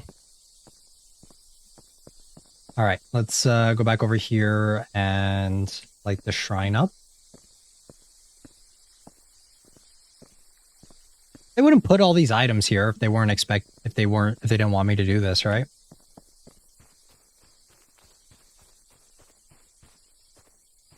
Okay. I hate that I can't like walk through. I have to stay on the path. But I guess it keeps things more linear that way. All right, let's go this. Use. I could light it up. Don't I have something? Oh wait, no. Why is it still mysterious phone? Ah, here we go.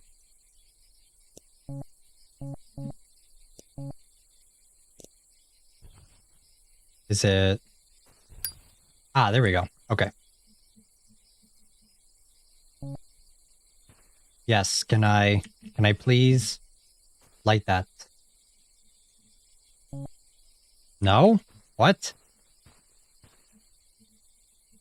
Okay, I guess we're too early. Yeah, alright, it's not gonna let us, so. Alright, let's head back down, and I guess we'll go to the school.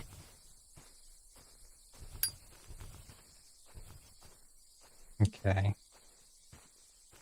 That was a little underwhelming. I was kind of hoping that we'd be able to do something. How? I don't know. It wouldn't let me. Not unless there's another way to interact with this. Oh, wait a second. There we go. Okay, never mind. I thought it would be like an interact thing that you have to do, not that you have to have it open already.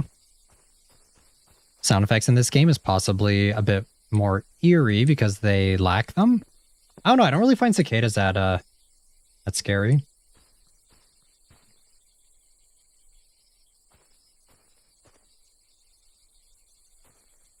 And then this one. All right, what does that do? Oh, there we go.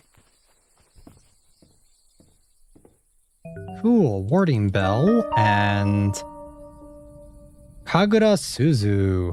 I can see the beauty and the pure heart in you. The ancient wounds you carry pain me just as much. I didn't want to see you every day after that. I didn't want our time together to end. The festival had started and I had the duties at the shrine, but even then I still wanted to see you that night. My fault. I noticed that the soldier chasing after me, he was terrified when he found us together. I was careless and you suffered because of it. Don't hold a grudge. Your eternity isn't worth clinging to memories of me. I am a little lost. So there's a shrine maiden or something going on here.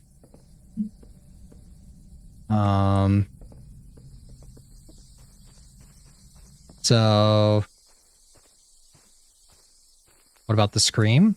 We don't have an item to open the manhole yet. We have this though. Used by shrine maidens. We have this this thing though. I still don't know how to open this. Can I like use this? Let me see. Can I use that here or 400 yen? Jammed. Alright, let's try using this again.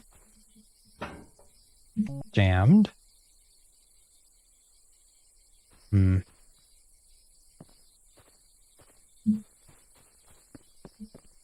Alright. Guess we do have to go back, because we're still missing a couple items. Kind of strange, though, that I can light the, open up the temple shrine so early. I don't know where I put the yen, though. Because we have 500 yen. I'm assuming we're going to have a little bit left over afterwards for something else, maybe? Alright, let's check out the school, see what's going on. Locked. Okay, well, there goes that idea.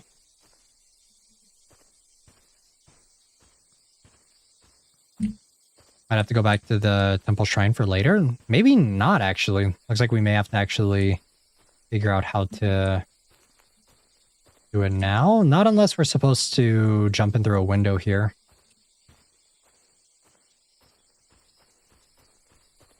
Okay, nope.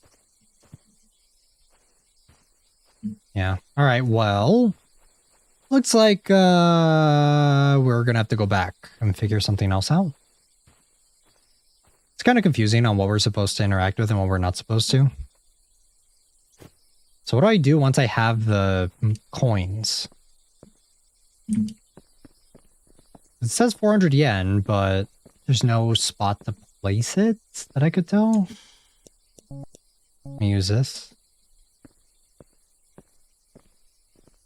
Not unless I'm about to use the little shrine maiden doohickey to open it. Which I don't think that's going to be the case. Let's actually check this truck. Maybe there's something in here. This map is very small. Okay. Nothing in the truck.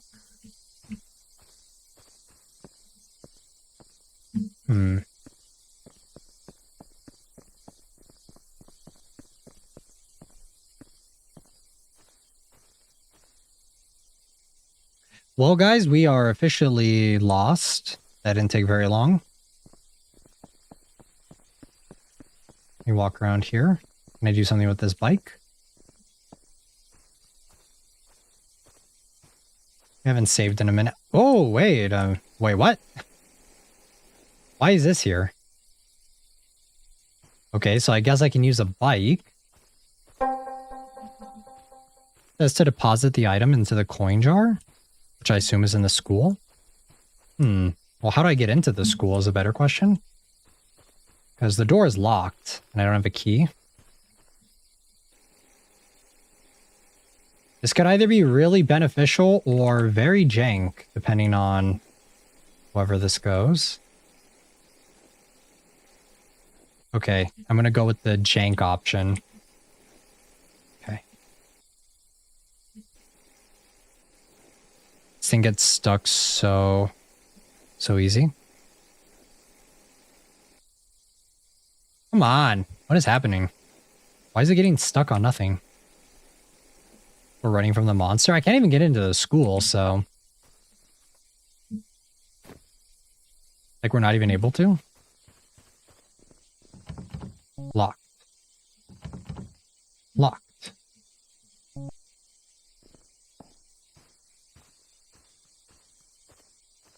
And there's no key or anything. Want me to tell you how to get in? Yeah, sure, feel free.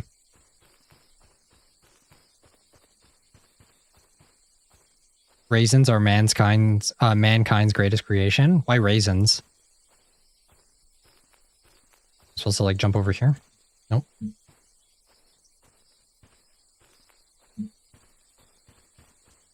We're just basking in the summer atmosphere with the cicadas going on right now. Well, imagine if we just like left here. We're just like, it's whatever. It's fine.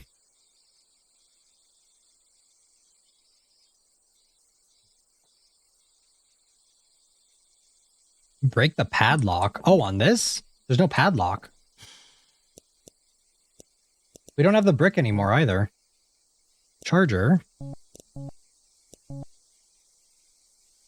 Yeah, that may have just been for entering the town, the section, but not for the school. Locked.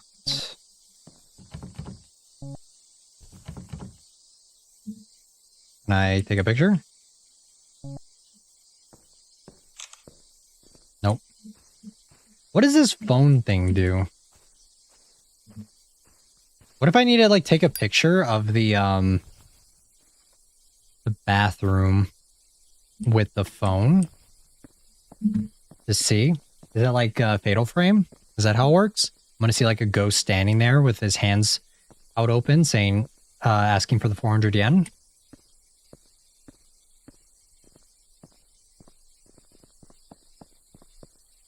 Our master plan is thwarted because the door is locked.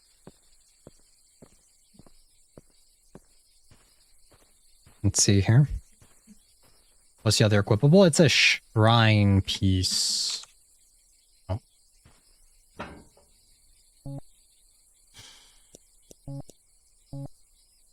My mind would say like, oh, okay, I just put this here, but public restroom service has different plans, I guess.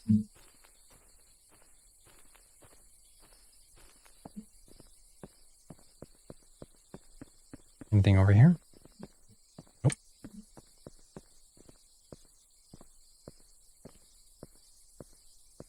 Okay, well, this is awkward. They said this game is about an hour to an hour and a half. I don't know if that's an hour and a half for if you know what you're doing, or if it's an hour and a half if you're lost. Let's deposit 400 yen into here. Let me actually bring out this. Where is it? This. Because yeah, if we're this lost already and the game just started, I have a sneaking suspicion that we're going to be here longer than an hour and a half. Now it says to find a screwdriver located near the bike or the vending machine. Oh, there's a screwdriver? Open the hidden box outside of the school. Okay. Near the bike or vending machine. I did not see a screwdriver over here. Maybe I missed it. A bunch of bottles. People getting a little lit. We're by the bike area. Underneath? Underneath where? Underneath here?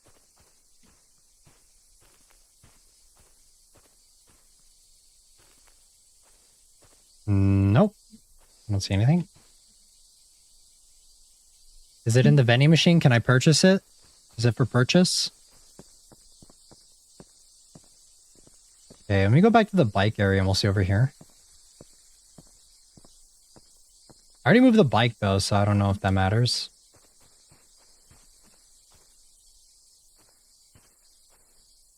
Nope.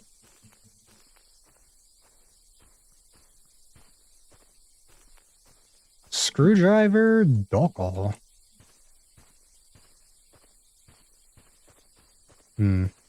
Over here? No. Well, this is interesting. Alright, here, let me just look up a walkthrough and we'll see. It's gonna cut the audio off for a second, guys. Just bear with me. Let's see. Okay, so we did this, we saw that. Okay, so where does this guy get the screwdriver? Push that down, we already did that. Put the candles inside, we got the stuff.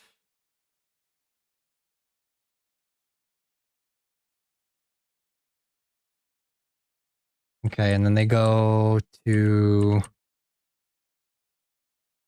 over here.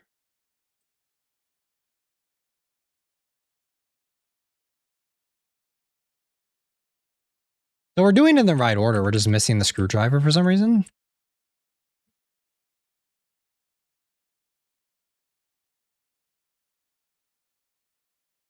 Oh, wait. Okay, apparently there's a way to interact with this that... Why would the vending machine be in the middle of nowhere? You have clearly not been to Japan. We have to go around here or something, right? Or no, it's this building. Okay. This is so confusing. Apparently there's a cutscene you need to trigger somehow.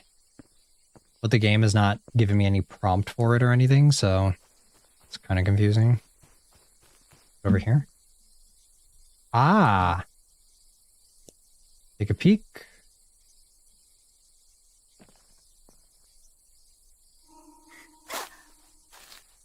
Okay. There's someone in there. Thank you. Okay. There we go. See, the game didn't tell me anything for that. What the fuck? Alright. Well, now we can get this box open and hopefully get the key. And then we're good to go. Sure, Lou can't open the manhole with a thing, right? Aha. This is one rusty looking key. And now we can go back here. Okay, I don't have the coins anymore. Or would there be one in the woods? I mean, this isn't the woods. This is close to a school. And looks like there's a shrine here as well. It's just a more forested rural area, I would say. Usually rural, yeah, small towns in Japan are very forested, so they usually kind of look like this. And then let's do this. Unlocked. Yay, we did it. Cool.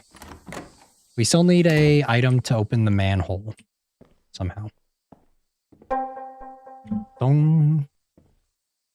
Okay. So equipped. Let's check over here. Why is someone's... Oh, who the fuck are you? What the hell? Why does he have a katana? What are you doing here? Aren't you... Huh? Who are you, miss? Did you get lost out there? My name is Toka Saiki. What's yours? I'm Takuro Ishida.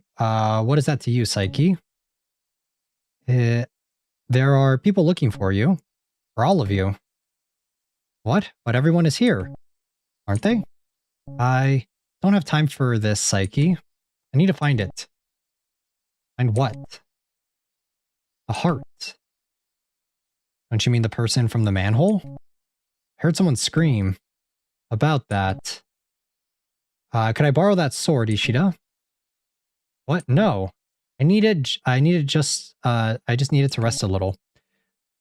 But you can take those glasses I found. They're on the desk behind you. Okay, this guy's 100% a ghost. Cool. Ooh, wait. So if I open up my notebook and we find, like, do we have to give each item to the person who last had it or something? Is that how this works? Maybe? Okay, well, let's go. Next classroom. Is there anyone in here? There's a baseball cap for maybe another student that we'll need. Another bag. Okay, and then let's go over here. Locked. Anything in here? Nope.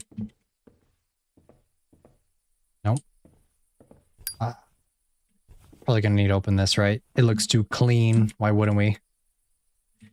For a school that's been abandoned for a very long time, it's fairly well stocked in here, I want to say. They're not really, gonna... I don't think it really fits the bill of it being that abandoned, high key. Okay, nothing in here. And clean? Yeah, and clean too. So... Why would he be locked in a school? Yeah, it's because he's dead. Oh, hello, key. Club room key.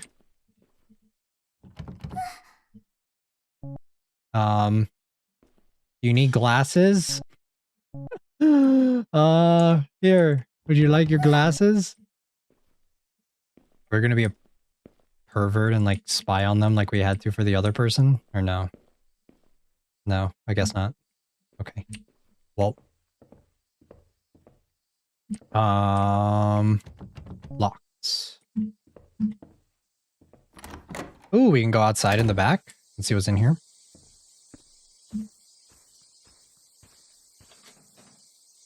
What's in here? The club room or the locker room. What's in? What was that? Is that a note? Drama club photo. My secret. Someone wrote my secret on the bottom. It's a photo of a girl sleeping in a bed. Kind of looks like a nurse's office. Was it taken at this school? Might be worth checking it out. Ooh. Okay. Nurse's office. Got it.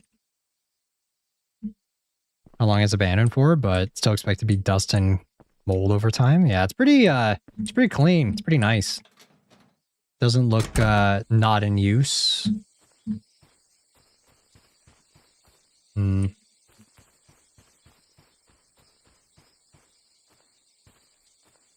Well, this sucks. Can I kick this? Ah, I can. Cool.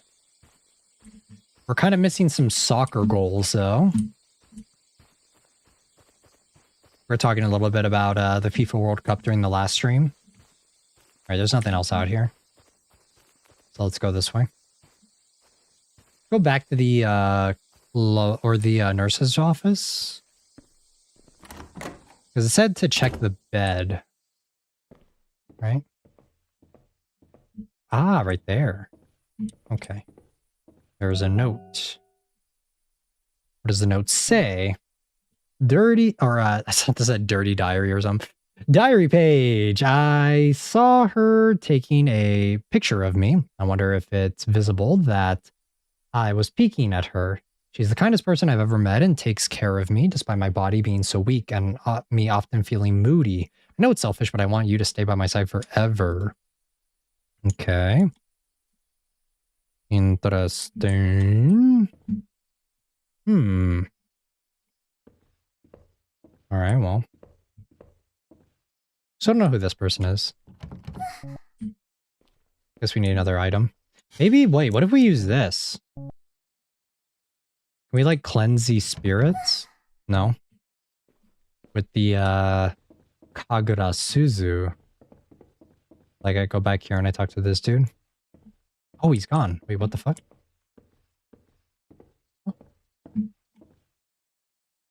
People left their shoes. Alright, well, upstairs it is, to the club room. School's fucking boss, isn't it? There's nothing going on. What's in here? Anything? Is this the club room? I don't think so. Ah, it's so bright. Okay, it feels like it's only me, a dry leaf among blooming flowers, but I hear the blessing calling out to me. It's tall, intimidating, beautiful. She waited for so long, and we can both get what we want. I'm not ashamed, nor do I regret. I can trade Takashiro for my eternity. Okay. Something about living forever, maybe? Maybe he teleported? Nah, he's a ghost. There's no way he's alive. If you were alive, you'd be wanting to get the hell out of here. It's locked. Jammed. Okay, so we need another key for in here, right? It's in here. A whole lot of nothing. As per usual. Very nice. Okay. Anything in here? No. What is this? Torn isolation tape. Torn, but this glue still holds. What does that mean? What is a torn isolation tape? What? Okay, well. I think we have the key for this, right? So if we use this here. Use. There we go. Ah. Nice little drawing. And the goats right there. We got Beethoven. We got Mozart. We got the goats. Playbook scenario notebook. Okay.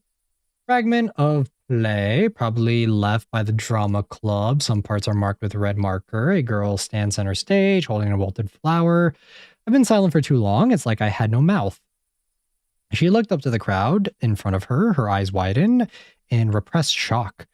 But it is over. No more running. She quickly regains composure. The corners of her mouth lift slightly. Maybe I can finally breathe. As the crowd slowly leaves the room, her expression goes blank. I didn't see it before, and now it's too late. Stands alone now, face softening into quiet melancholy, drops the flower. So long, little flower, you're dying too after all. Insulate materials to conduct electricity. Wait, what? Is that what it's for in the game, or? Someone drew some doodles on the board. He forgot to give this poor girl a mouth. Or did they? Or did they forget?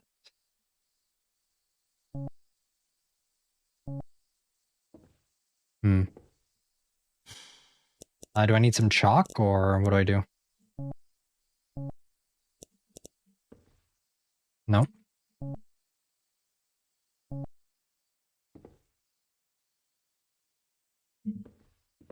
All right, well. Okay. Does that imply that I need chalk now?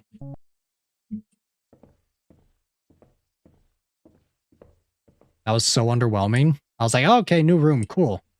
There's literally nothing. I have no idea what's happening. Is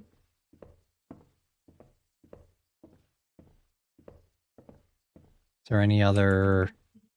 I don't know if it is for this game, but that's the IRL reason. Gotcha. Alright, so I don't know if I need chalk or like what's going on here. There's nothing else at the end of this hallway.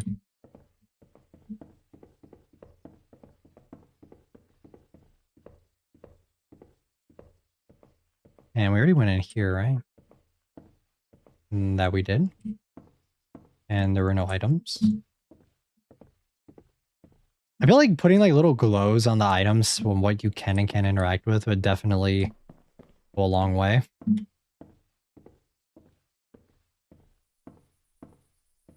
Not in here, right? No. Okay, so what am I looking for? What am I doing?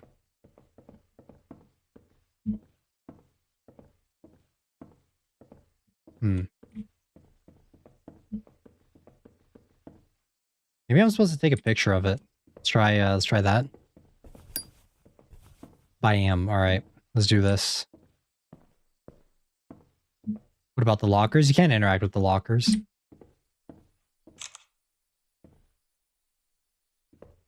Okay, that didn't do anything.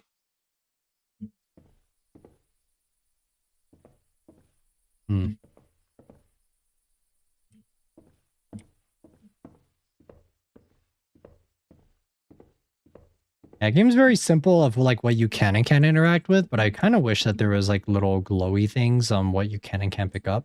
Because it's a little confusing sometimes. I mean, we didn't really do anything outside, did we? Yeah, we don't have any chalk. My first instinct is like, oh, she has no mouth. Give her a mouth. That's not what it is. And there's nothing over here.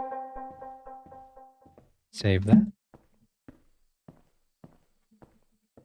Okay, well now what does the game want? Haven't gotten into here yet, right? Nope. Is locked. There's no key or anything. We still haven't interacted with this person yet. I don't know if they need something. Kind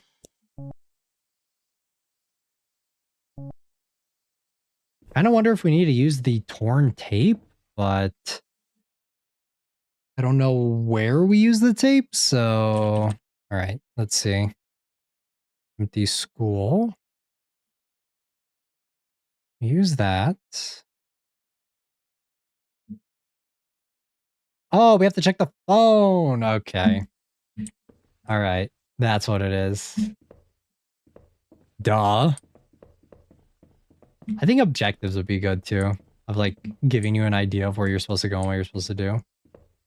So you have to go to here, you have to use the charger, and then this is my dumbass for thinking that like, well, not all phones work, right? Like not all phones have the same charger. So everything is plugged in, but the phone doesn't charge. Guess there's no power. So what does that mean? I mean, I need to get the power on, or...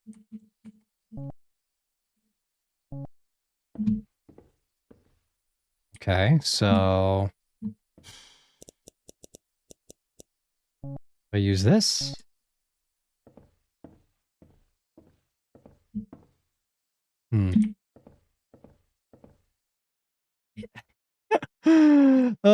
It's like I guess one of my problem with the game so far is that it tells me something, and then it just like states a fact, but doesn't give you like a clue of like what you're supposed to do next. It's just like, okay, well, the power is gone, and now just find something to do. Wait, where did they get the piece of chalk?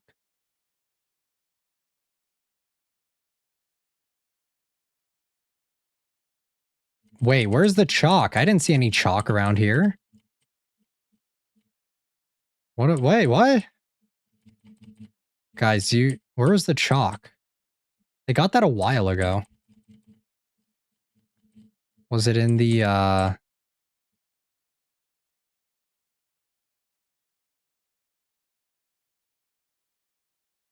where was that chalk?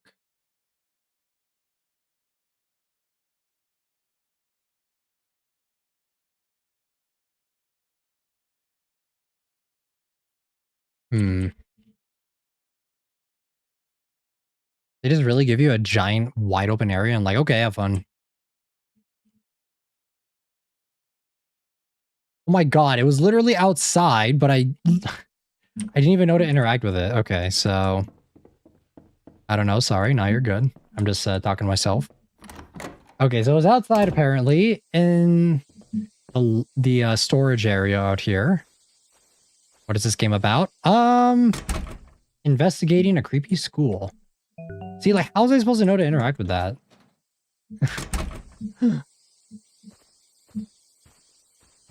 Little items that say like, ah, yes, interact with this. Welcome in, Emu. Okay, so now we can do this, right? Doodles on the board. You forgot to give the poor girl a mouth. And then we use this. Okay. Dad. Smile. Cat. Blank. Surprise. What are you guys feeling for this one?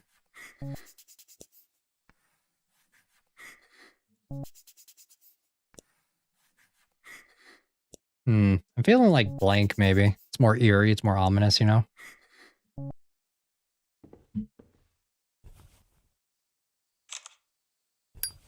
The fuck? Why am I stuck? Okay, so it's not that one? The surprise? Wait, why is the game, like, bugging out? Oh, wait, do I have to match it? Maybe it's Kiss.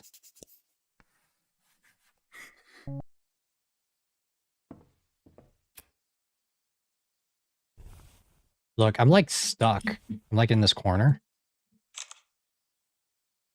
Take a picture of the thing? I can't reach the board now, though. It's jammed.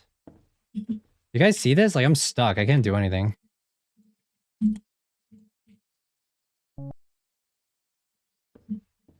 Okay, wait.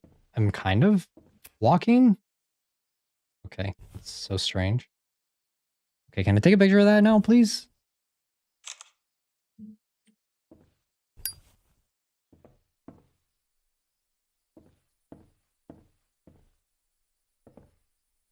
Why are my controls fucked? What is happening? Am I giving it a smile? Nah, I think I just need to get out of this fucking room. If the controls would work. Come on. Come on. Oh my god. I can't, like, walk. I'm pressing back to walk, but I'm walking sideways. Okay. Alright, we're lined up. Get me out. No! Okay, so let's do this. Do this. We're lined up at the door. Yes. And now... No, we're not lined up at the door now. This is so whack, guys. I have no idea what's happening. Okay, and then back here. Okay, lined up with the door. Get me the fuck out of this. Oh my god, it's still not working. Why, dude? Who thought this was a good idea, gameplay-wise? What is happening here? There's no way that this was not play-tested. This has to be a bug. I'm convinced this is a bug. Okay, what the fuck do I do here? What is going on here? Okay, so what do you do after this?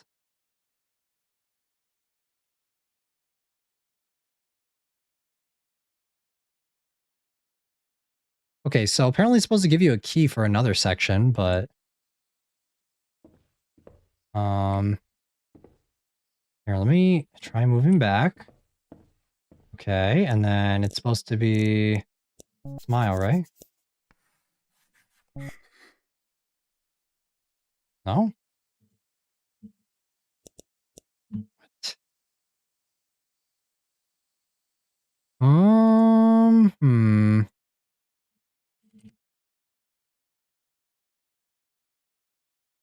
Oh, is it with the notes?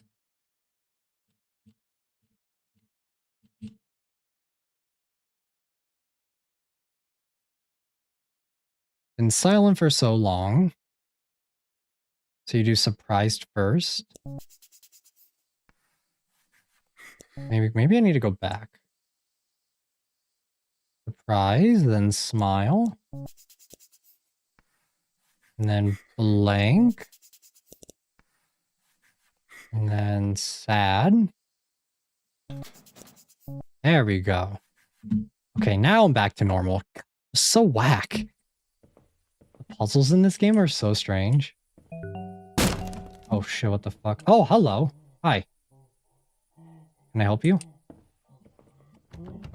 Why is it locked? Good question. Hi, oh god. What the fuck are you doing? Hello? Hello, madame. Hello, my baby. Hello, my honey. Oh, fuck me. Okay, well, can I, say cheese? Oh, wait, you look normal. Can you not? No, stay. She looks normal in the photos, but... Did she break the door? Yes, she did. Yo. Back up. Should I save here? Yeah. That's fun. Oh, hello. Okay, I'm out. I'm out of here, bitch. Okay, is she still here, or?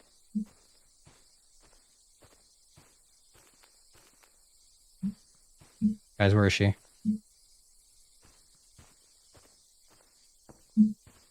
Guys, where is she? Nope, not friend.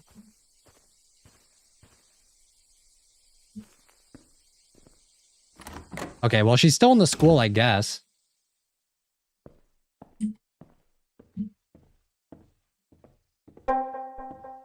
Bam. All right. Damn it. Okay, well, I just die if she takes me, so... That's so whack. Okay, I need to get to the basement, though, so how do I do that? I can't let her touch me, but... Hi. Can you not? Unlock now. Cool. Don't mind me. Hey, girly, please stop. Okay, I'm out. Alright, well, that wasn't too bad, I guess. A little weird, though. I'm assuming that's not the last we'll see of the monster. What does the phone function do? What is the point of it? I'm so lost. Oh, wait. Ah, there we go. Okay, cool. Alright. Down into the basement we go. How fun. Fuck that, dude. Mouth breathers for sure.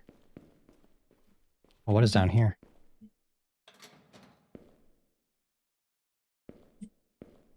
Guys, what the fuck is down here? It is so dark, I can't see shit. Generator doko. Cable's damaged here.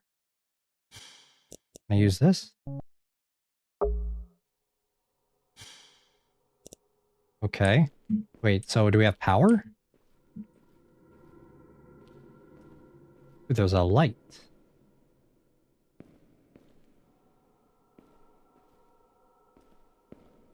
So now what?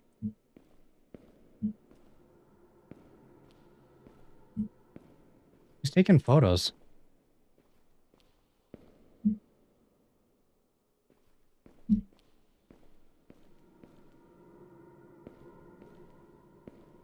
Okay, this is a maze, I see.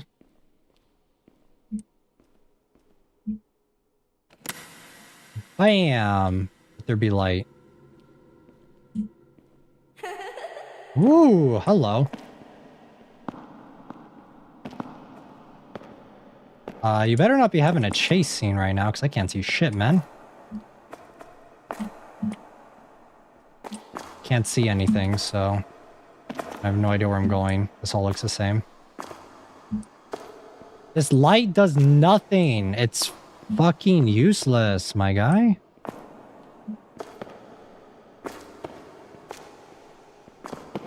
Guys, I'm so lost. I'm just like following the corners, hoping that this means something, but it literally does not. See, now I'm back here again. What the hell? Oh, wait, here we go. Okay, so here's the light that we came from. Not that that means anything. Okay, so if that was the light... No? Do I go down here? How did I even get here in the first place? This is so whack. Okay, let's, Nah, this is worse than the other option.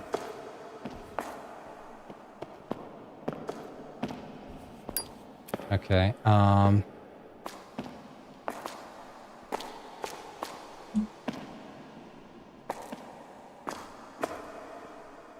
See, I made it back to the light, but I'm pretty sure that there was a way to go from there. Oh, here we go. Alright, well.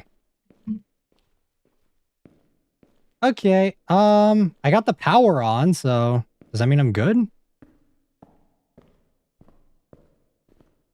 That means she's like right outside waiting for me? Alright, well, I am fucking running to the door.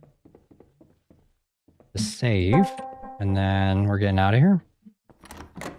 I have no idea what's going on down there, guys. It's so dark, I can't see shit.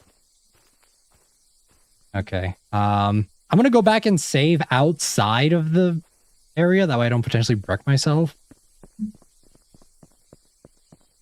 Also, I keep hearing the moaning sound. He's not outside, so I guess the game is just glitched. Kind of interesting. Can I use the bell thingy to like ward them off? Like, what was the point of getting this? Maybe she needs her glasses. I think that's the glasses girl, right? So if I give her the glasses, will she chill out? Maybe she just can't see. See, like, what is that sound? Why does it keep making that noise? I heard it down in the basement, too. Okay, so... back over here.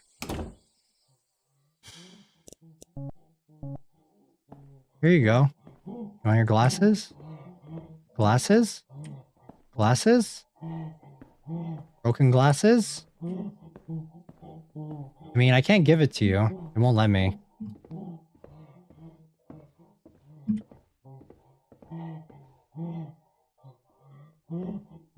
Ah, damn it. Nope, that's not gonna work. Okay, never mind. Okay, I have no idea. Oh, look, the moaning stopped. Very nice. Okay, so... Oh, wait, no, it's still there. I was lying. Okay, so what do you do after you get the power on? Do you have to go check... Okay, so you have to go up and check the thingies. And then... you go back down into the basement. And... you have to open one of the lockers, I guess. Maybe she needs a Snickers bar? Yeah, I think that's it too.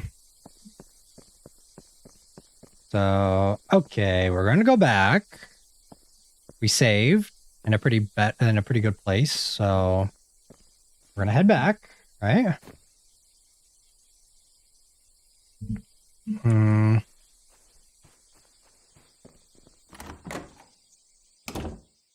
Okay, and then... Hi. Okay, or you can just kill me, that works too. Yeah, that's fine. I love one-hit kill mechanics, man. They're great. Really awesome. What's the point of even having the bike there if it's not actually that much faster to getting over there? Okay, so the strat is going to be to lead her over to the shoe locker or the shoe cubbies, and then play Ring Around the Rosie, and then walk back upstairs so that we can get to the club room, and then check the phone, and then we can go back into the basement. Cool. Hi, come on. Come on. Cool. Wait, where the fuck is she? What? Huh? Oh, there she is. Okay. Come here. Come on, come on, come on. Yeah. She got the ooh shy pose going on right there. Come on. Come on. Come on. Come on.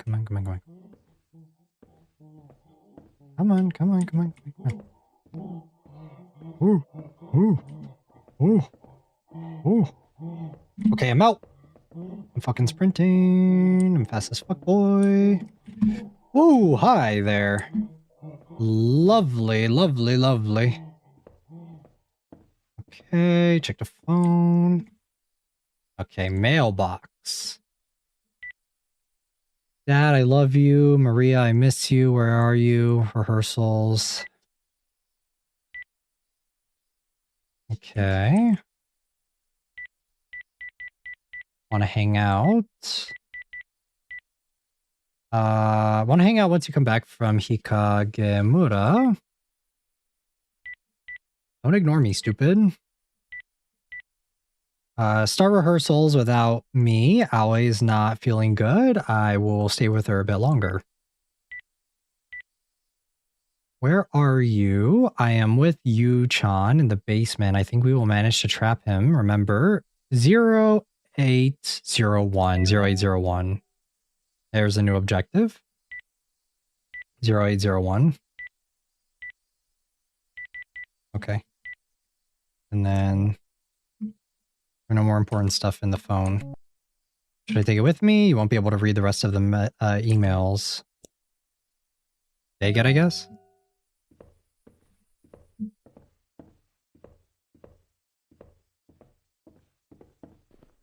Alright, we gotta go save! Hi, girly! Stop.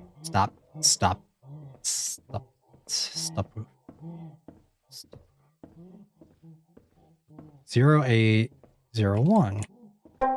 Whoa, hi. Hey, girly. No. Don't worry, I'm gonna set you free. Okay? Don't you worry. Love Weeping Angels, guys. So much fun. Does she still walk towards me even if I'm just staring? Okay, yeah, she does. This is very slowly. Okay. I'm gonna go in here, all right? And I'm gonna go back down here and we're gonna save you. 0801 in the locker. Okay, and then it's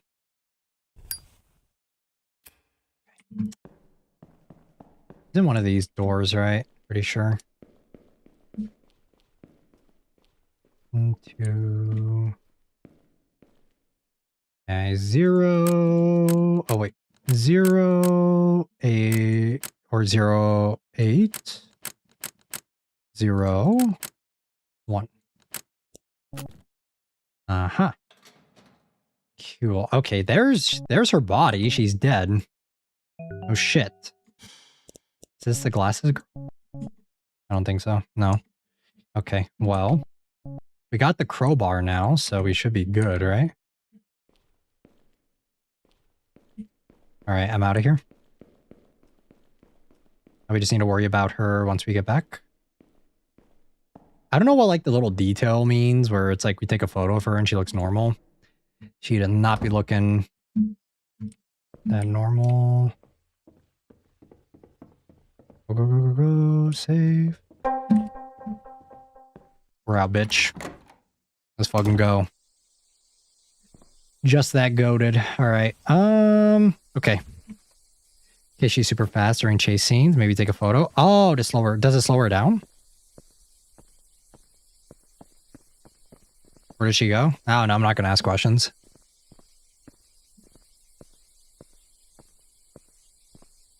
So how long was she dead for? Who knows? I don't know. I wasn't paying attention in the beginning that much. For how long the characters have been here. Okay, so once we do this, we can use that. Managed to force the manhole open with a crowbar. Probably should have saved, but I guess we saved right beforehand, so I guess we're fine. I hate how dark this game is. Like, I wish that we actually had a decent flashlight. And not whatever the fuck this is. Like, what is this? What does this do? This does nothing. So... Okay, perfect. There's a save point. Very convenient for them to be placing those around, you know? Okay, we got some cells down here. Strange altar. There's a hole, something can be inserted here. Cool. Sounds great. I smell another puzzle.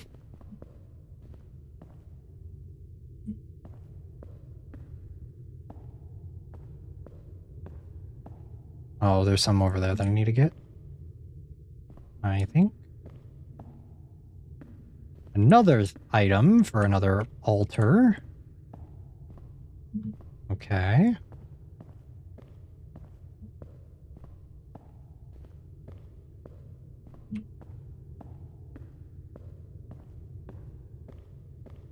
Oh, what's over here? A nasty looking bed. Oh, hello. Who the fuck are you? Hey. Please don't take that key. I'm sorry, but I might need it.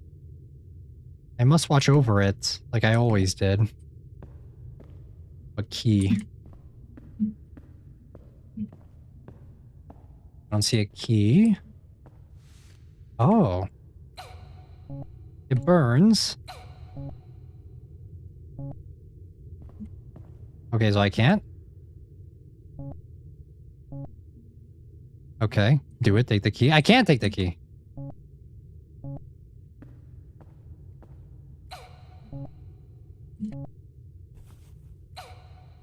Do I like take a picture of her? Maybe that's it. Bam. She's not there. Okay. Well... I guess we need to do something? Oh wait, do I use this?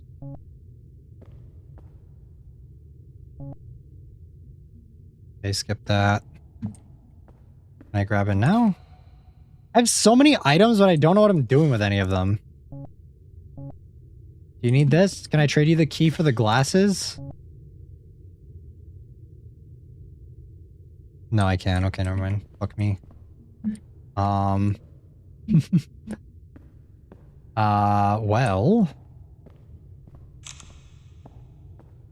Okay, I guess we go back down this way. Exit. Is there actually an exit down here? Oh, it is. Okay. How convenient for them to place that there. Is there another thing I need? Over here? Ooh, cloth. Okay. It is so dark. Can I turn the settings up? Can I turn the gamma up or anything? Try that. Like, guys, it's so dark, and I don't even think it's like in a good way. It's like I can't see shit. Is that even any better? Guess like slightly, but not really. It is super dark. I guess it makes the brighter areas a little bit better. Because before I couldn't see anything even in the bright areas, so...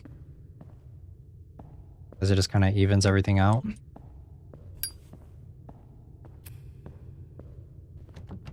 Locked. Okay, so here's the door that we probably need for that key. Now, what do I do with the item here?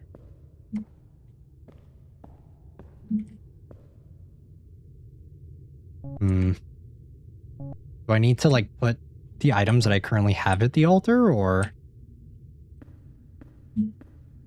That's what I'm assuming, right? Because there's not anything else we can do. There's nothing else to do here. Strange altar. There's a hole. Something can be inserted here. A phone? I don't know. No. A cloth. No. Can be wrapped around my head like a ribbon. Maybe one of these? No. The shrine piece, maybe? No. No, I cannot. What's the point of the shrine piece then? What? I'm like, what?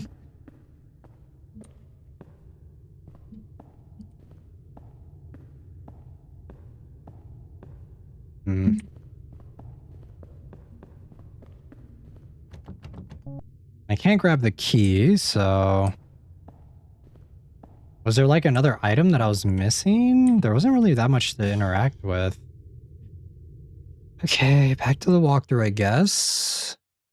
Sewer. What do you do once you talk to this girl? Wait, apparently there are several phones that I need? Huh? Since when?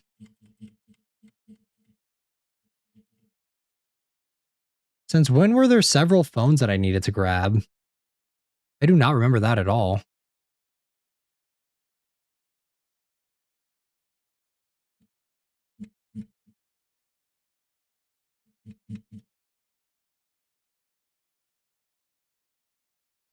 So what do you do?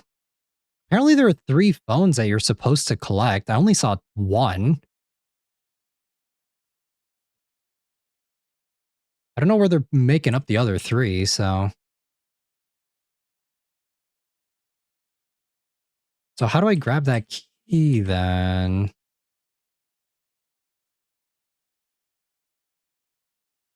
Oh, you blindfold her? What? Okay, so... I don't know if I needed to grab the other keys or not. Or these, There's something I need... there's someone in there. I just need to find them. I don't know if I needed to grab the other phones. Because it seems like there are several phones in the area that you need to grab, supposedly? I don't know, though. I don't know if that's just a glitch or if there's something else there. Here, let me see. Yeah, it's just the one. What the hell? I don't know where this person got 3 other phones.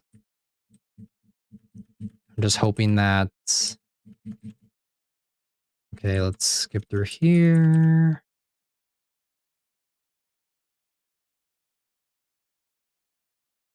Because this is where they find the thing, right? Because we're doing pretty much everything right up until the empty school part. Okay.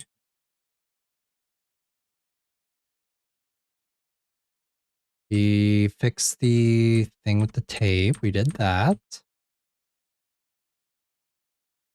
Apparently there's a flashlight on our phone, supposedly. I didn't know that that was a thing.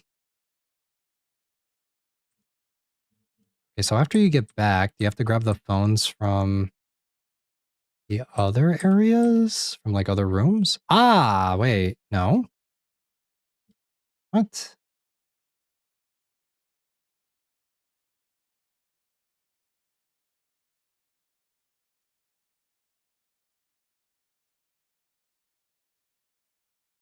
Wait, where was that? So...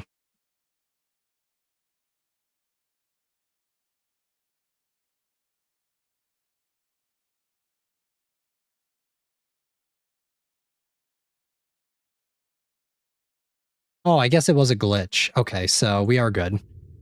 Okay, so use this. And then tie this on here. Give me your fucking key.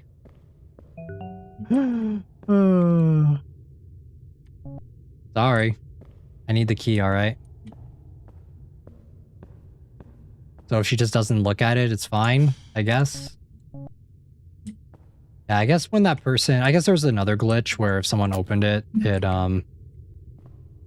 it gave them several things. Wait, so how do I turn on the flashlight function on this? Ah, F. I mean, would have been great if the game told me that. What is this? Band-Aid? This makes things so much easier. I'm gonna wait to grab that first until we take a look around. Oh, we have a doll. Okay, a water bottle. There we go. Okay, I have no idea what the story is, but I carried the body for so long searching for the castle in the forest. The Hikagemura's priest said it appears only to the desperate. I must believe in it now. I abandoned my unit, and I know what awaits for me if I return. There's no turning back now. I'm so afraid, but I'd rather die in this forest, knowing I did all I could to atone. I want to protect her living soul, whatever it may become. What? I'm gonna need like a synopsis on what's going on in the story because I am so lost. Okay, let's grab this. Sorry, I needed it. Sorry, girly. Oh my god, what the fuck happened to you? Are you okay? What happened to her face and her leg? Oh man. Is she gonna crawl through the... Okay, she's crawling through the bars. Interesting. Okay. Well. Damn, Yuki, you're so ruthless. I mean, I didn't know. How was I supposed to know what that was gonna do? I need the key item. It's not my fault. Okay, use this. Put that there. Now this area is open. Let's go. Seems like we need another item, maybe?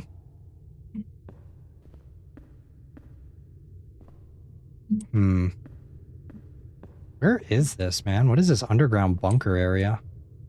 At least this area is better lit, so I'll take what I can get. Ooh.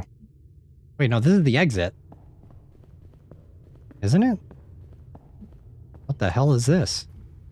Okay, well, obviously we don't want to go down here just yet, because we still have 2 other totems that we need to do. So did that just open up the areas here? Okay, so yeah, here's another door. We need to open somehow. Okay, so there's that. That's where we just were. I don't know if there's... Also, guys, she's dead already, so don't get mad at me, alright? She's been dead, so it's not my fault. Ah, interesting. It's kind of cool. Ooh, that's a little fucked up. Is that us? I think that's us, right? Hello? A white doll. Alright, teacher, I'm out.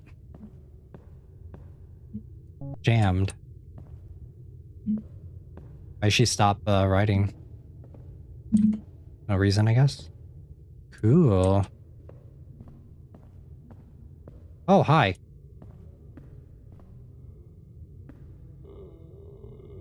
Huh? What's that? Phone camera? No, don't. I look not at me. Oh, God.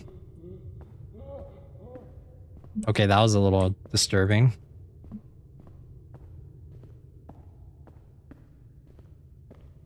Okay, well, we got another thingy here. Right? So let's try and make our way back. Let's try and make our way back to put the next statue on somehow, wherever the front door is. Okay, so here's the red one. That's... I don't think we put that one there. Was there a white statue somewhere?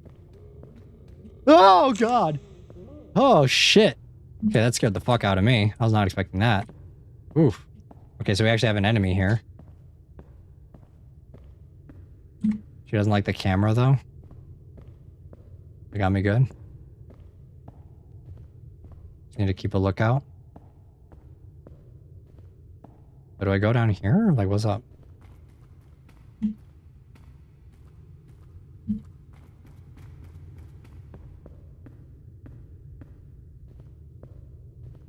Ah, right here. I see.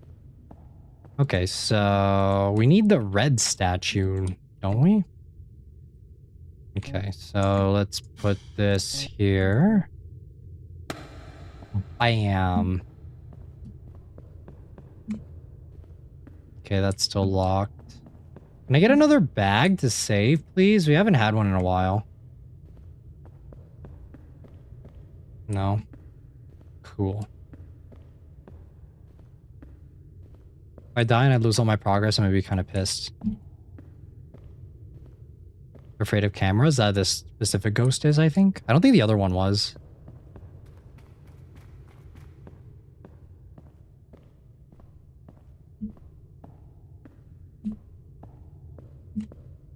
Try and like hug the corners a little bit.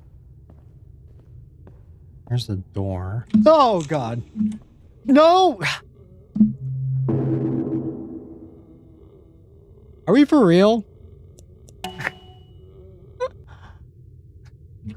There's no way, man. Oh my God, I have to do all that again? Are we for real? Oh my... Dude, I'd rather we just have better save points. What the hell? Strange altar. I don't even know how to get back here. We don't have a map or anything. Okay, so... Here you go. That. Grab. Fucking key. Alright, well, I'm gonna make sure to save before we even fucking leave the area, so... Forget that noise. Now we need to find the blue thing again. Okay, so key... Yes, and then... Use... Okay, and then... Phone... Flashlight, thank you. Okay, yeah. Get this. We already read this. Cool, cool, cool. Okay. Yep, yep, yep. Let me out. Thank you. Okay. Alright, we're gonna go save again. They really should have put another backpack, like, right where we got out. So this way. We save over here again. And then... This is so annoying. Oh man, put checkpoints, please. Checkpoints are better than save points. Unless you're going to sprinkle the save points in better areas throughout the map. Okay, so... Place that there. Go save again. Okay. I kept walking in circles. I didn't know where I was going. Apparently we need to grab these though, right? So after I open this, can I grab it again? No, I can't. Okay. They said this game was gonna... The developer said this game was like an hour and a half. I'm like, maybe a little bit longer than that. Okay, so... Go down this way. We go down here. Once we get to this area, we need to go this way. And then down. So we turn left once we get to these locker area, or these bars right here. Yeah, so once we get to this bar section, we go left instead of right. Okay. And then that'll hopefully just get us back out to where we were. Okay, so... Go find the final key.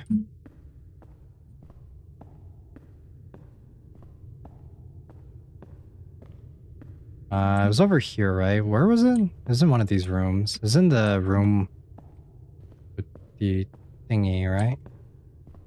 And here's another altar right there. Big labyrinth area. Because we're gonna need each key. But... Locker openable? Not that one, I don't think. Yeah, because we're gonna need each key for each section here. Like, because each time we unlock a new one of the altar pieces, I'm assuming maybe we'll get a key for something, because we'll need to find a way to open it so that we can put all of these down, or otherwise it's not going to work.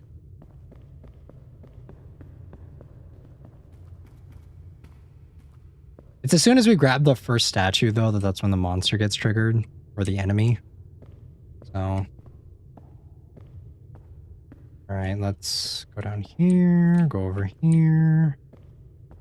Okay, that's not it. A map would be very much appreciated, but we don't have a map, so it is what it is. Okay, so once we get down to this area, right, we go down here.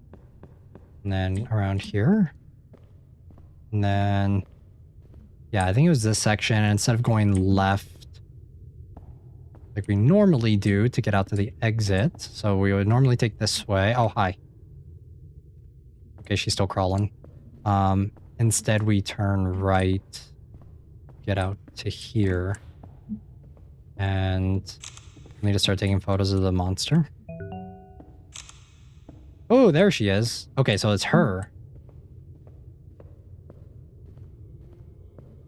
Bam! Smile.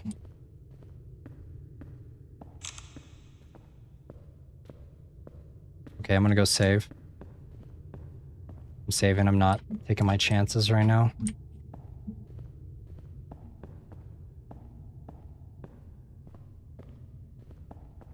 Perfect. Woo! Okay. Just so that we don't have to do all this bullshit again. Because, goddamn, like... kind of annoying. Is she running? We have another enemy right there. Wait, we have to put the thing over here, right? Is this one? Yes. Okay, and then use... Does that do anything? I said cheese! Damn it! So wait, if I take a picture of her once, it doesn't count anymore? That's some shit. Okay, well, sure, I guess. Get it, I guess. She's really fast. She's a lot faster than the previous enemy. Does that open anything? What does that open? So confused. What? I did nothing. Or do I need another one right here? I'm gonna wait. I'm gonna wait for her to come back to me.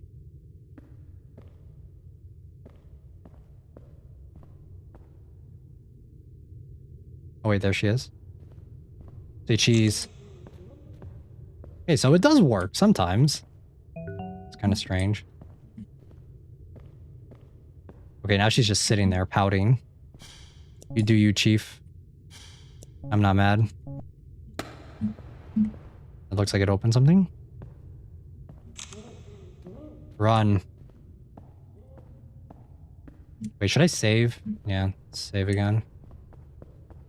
Just in case.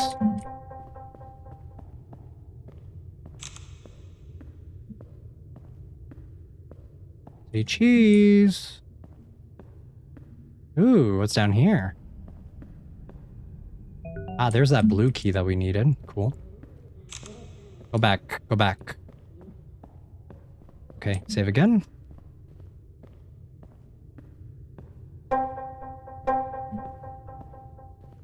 Okay. I think it's because you missed, maybe. Okay, so we grab that. No. I said cheese! Go! I had enough of you. Oh my god, shut up. That has to open something, right? There's no way that's there just to be there. Alright, I'm gonna let her sit right there. I'm gonna let her kind of camp right there, you know? I'm okay with that.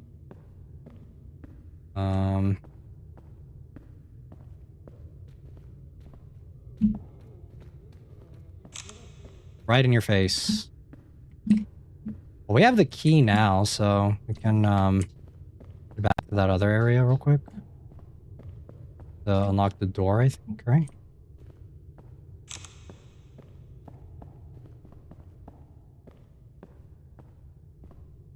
I don't know if she comes over here. We'll see.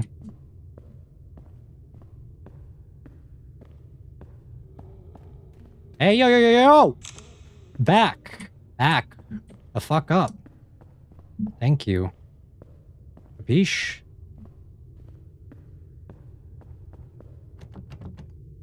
Okay.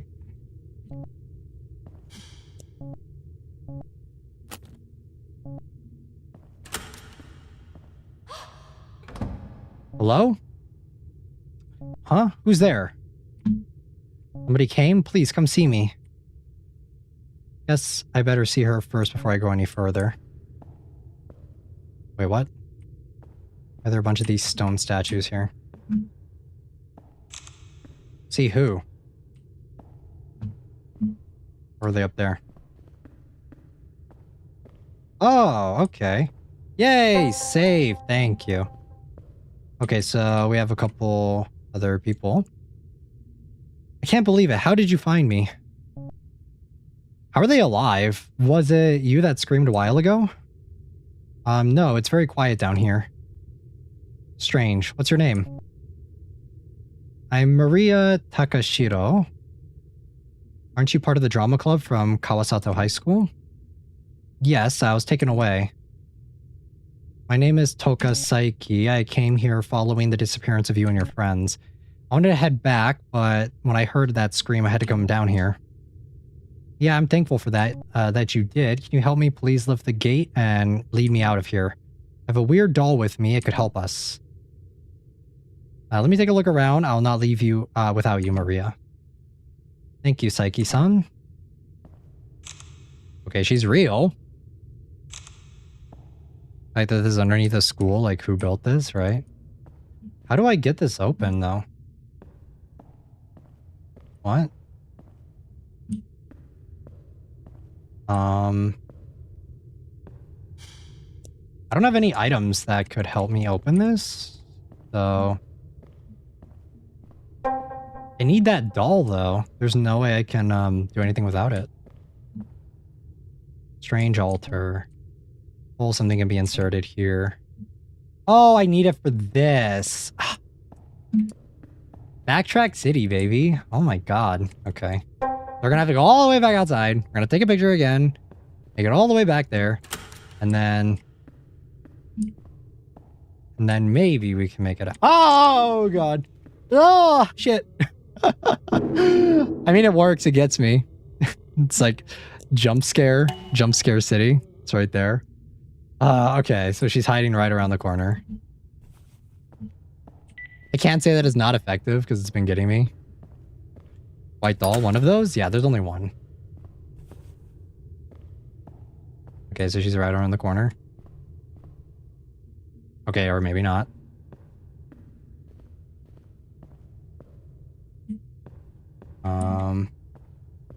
There's that red altar. I'm assuming once we get the red one, we'll be able to... Back. I'm assuming that once we get the red one, we will be able to...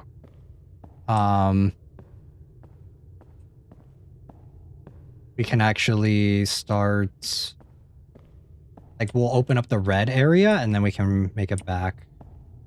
I opened up the white area, and it didn't even do anything. Get back.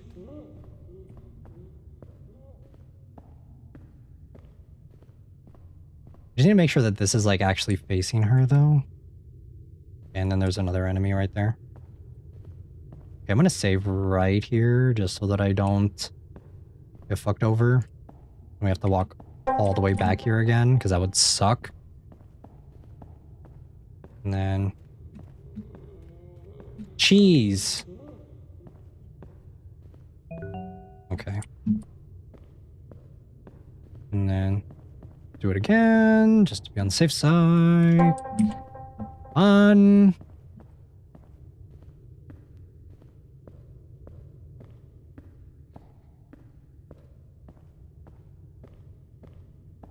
Don't worry, guys, I'm not scared.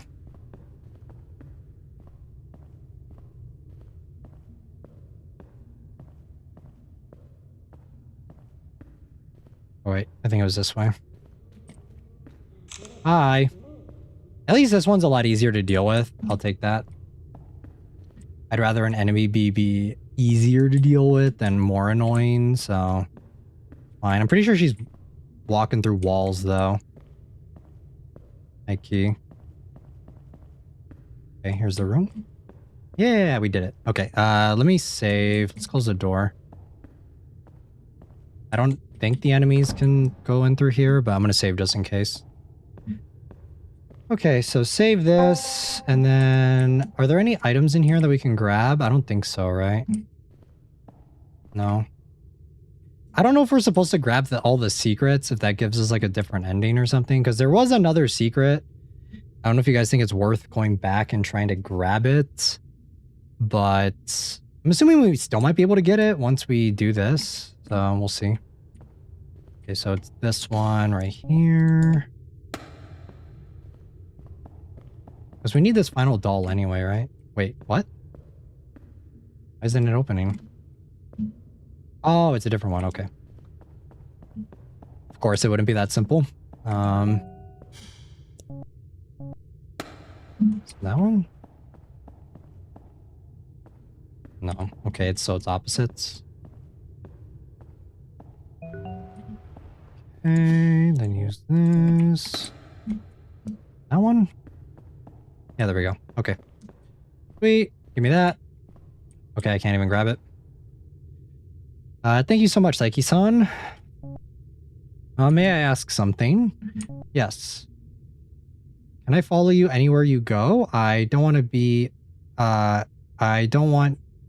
in your way, you know.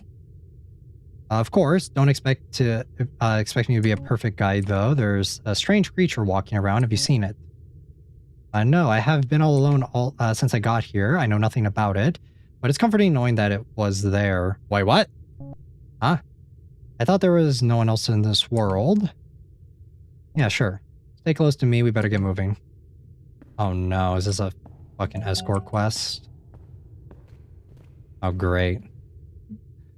Well, surely this won't end poorly.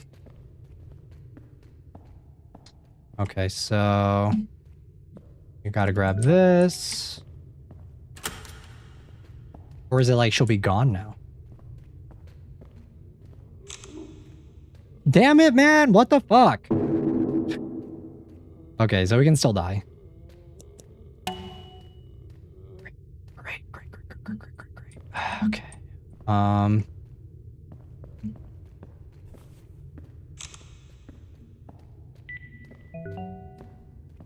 Okay, she's gonna be there again.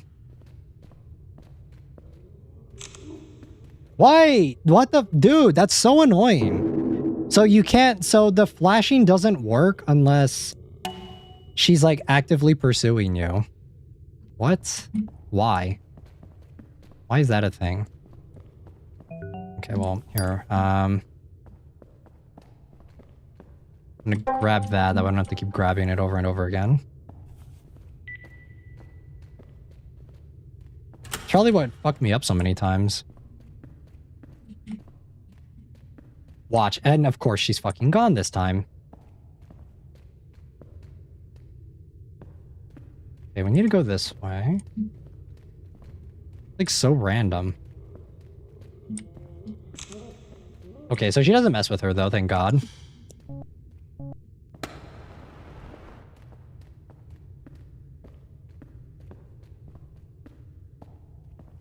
Okay, repair.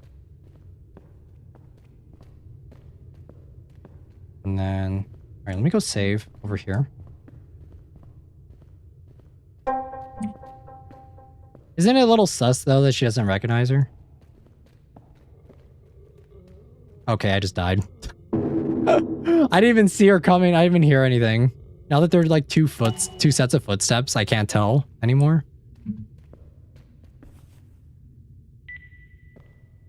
Okay. Say cheese.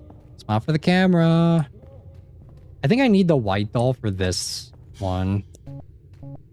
That's what I'm assuming.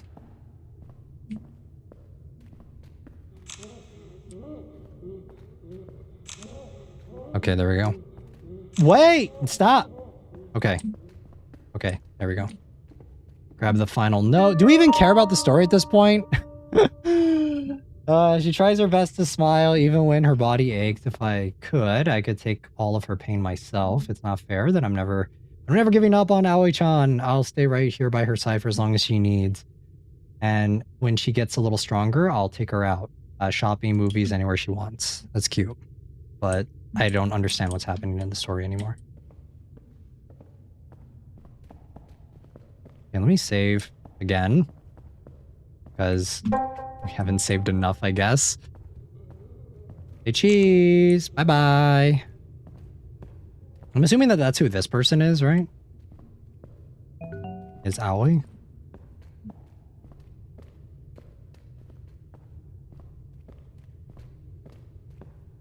Okay, let's go grab this. Okay, luckily, she made it through. I don't want to die again.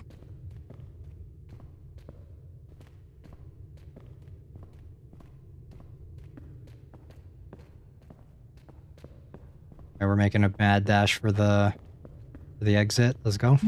Make sure she's not behind us. Nope. I don't know if she can come over here. I've not seen her over in this section, but we'll see. Do you? I do. The story matters. I don't even know what the story is anymore. That's the thing. Okay, so this one. Oh, wait, we need the blue one. Fuck me. Damn it. I mean, even if we die, it is what it is. It'll just take us back to the starting point. Forgot to grab the blue statue. Story matters for me, but I'm so lost. Ah! Okay, well. Okay. That's fine, because we need to grab the blue one anyway. Okay. Hey, cheese. Bye. Bye-bye. Okay, from that one. You see, it's like little things about this that are just so tedious. Like, why?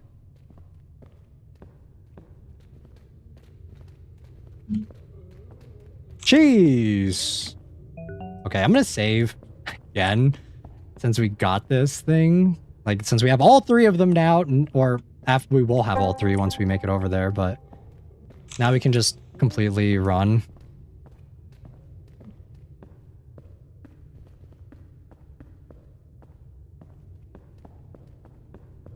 He's still going. Goodbye. Oh my god. Okay. I love how everyone else except me can just run through the, and just completely run through the things like it's nothing. But I'm the one that can't run through the bars. I have to go through the puzzle. It's very nice. Okay. He's not coming. I think we're good. Okay, now we have all three pieces. Okay, so blue first. A blue doll. A red doll. A white doll. Big monster time or what? New monster maybe? Dante's Inferno. We have to go deeper to get out. Okay. How do we survive that? Our legs should be so broken. Wait, you coming down or not? No? Okay. No, there she is. She's doing that without shoes too. That probably extra hurts.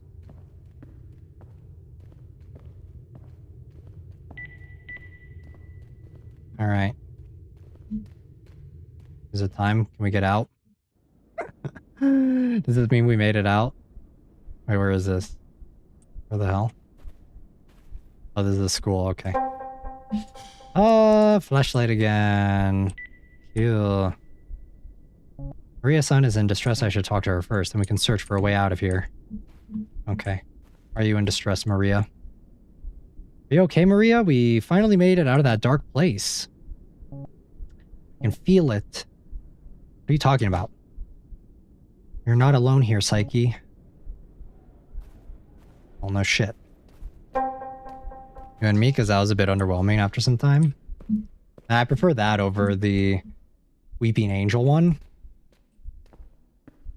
We have a whole nother section of the game, though, so... Strap the fuck in. Okay. I hate leaving last. It's so quiet here. I don't know if I'm going insane or if it's just the sacred ground speaking to me. I am not superstitious, but these voices are giving me chills. I'm seriously considering changing my job. Nice. Okay. I hear heartbeat sounds.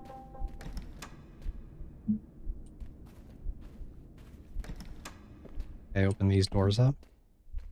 Let's take a look around here and see what we got. Is this where we came from? Hey, there's a thing down there. Kind of want that.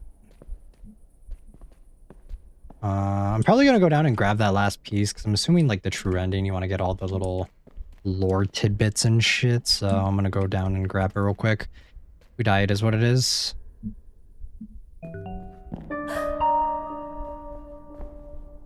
Dagger inventory. She lives again, but her body is not the same. I asked for the curse to be cast upon me as well. I can feel her presence everywhere. Now every room in the castle breathes with her. Okay, so her body is not the same. I asked for the curse to be cast upon me as well. I can feel her presence everywhere. Now every room in the castle breathes with her. As long as the curse allows me to, I'll keep protecting her living soul. Okay, so there's someone. So now we're gonna... So we fought... The last person we fought was her, right? Was the person that we've been seeing this entire time? Oh, hi. Oh my god! Holy shit! What the fuck? Why is there a World War II guy, why is there a guy in a World War II uniform running around with his katana sword? What's happening? What is going on? I feel like I'm missing something here. Maybe just a little bit. What the? Okay, that's wild. Well, there's a new enemy? I mean, yeah, there is. There do be a new enemy. Don't know if I'm a fan of that one, though. I immediately tried messing with him to try and see if that would work, but it did not, so it is what it is. I was kind of hoping that being able to flash him, it would, like, stun him or something, but it did not. Okay, grab the knife. Wait, is she... Oh, okay, is she dead? Wait, what? Okay, no. Now's not the time for that. What better time is there? I think Maria's dead, guys. Just a suspicion. Can I save again? No? Okay, well. Save points just don't want to work, I guess. They're gonna make me watch that same cutscene over and over again. Fun. So... will my flashlight do any good against him? I'm assuming not, right? Oh, wait, I have to kill him? Oh, fuck. Okay, well, that's interesting. That's a very unique, mechanic, for sure. Okay, where's World War II, man? Surely this is going to do the job, right? Can I just use this? What is the Kagura Suzu for? I've been keeping this item in my inventory this entire time. And I've not needed to use it at all. Where is he? Where's the bastard? Does he not leave this room? Okay, no he doesn't. Ah, damn it. Okay, well.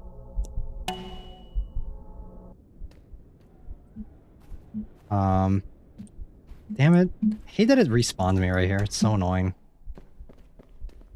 Okay. The first note was someone who mentioned going to the war. Yeah, I think that's what it is. Okay, and now we just have to try and kill him somehow. So we're just gonna play Ring Around the Rosie with him, I'm guessing. Okay, let's equip the knife. So that once we go back up, we are ready, I guess. Fuck you. What? Guys, I'm so confused. He can keep running, but I cannot, so... Okay, what happens after this? The abandoned building. How do I deal with this fucker?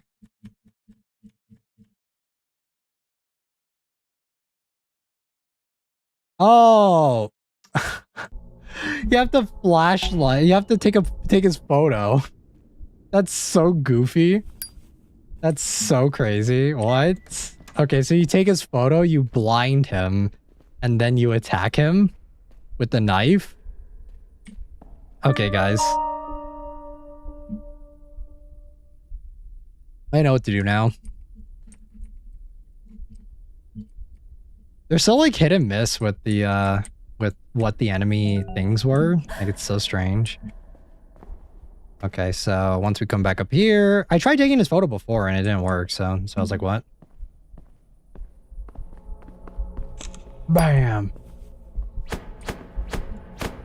Ooh. Ooh. Okay. Take his photo, take his photo. Surprise, bitch. This is so jank, dude. It doesn't stun him for that long. Why? Just give me a checkpoint where I don't have to keep doing this over again. I'm not even mad about the boss fight itself. I'm just mad that I have to keep going through this over and over again. Okay. Grab that, grab that. It's so like frustrating that I have to just keep doing this same thing over and over again. I can get like maybe one hit on him, maybe. Like per thing. He recuperates so fast though. Okay, so if I take the photo, it's down. So No, it's not even down. I have to go through like several different animations. Okay, well that's annoying. Flash and stab. I have to scroll on the mouse wheel several times though in order to be able to stab him. Flash, bitch. Ooh. Okay. Where is he? Where did he go? Wait, what? Guys, where is he? Huh? Oh, there he is. No! Guys, the fucking scroll wheel is so jank. Ooh, see? Try rearrange them? I don't, that's a good idea, Train. Let me try that. This boss fight is so jank. Okay,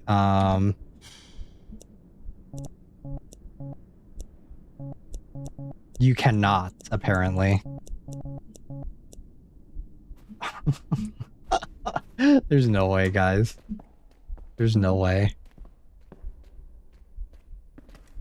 This is so whack. I can't rearrange them. And I tried the 1, 2, 3 motion, and I thought that maybe it would work, but it doesn't, so it is what it is.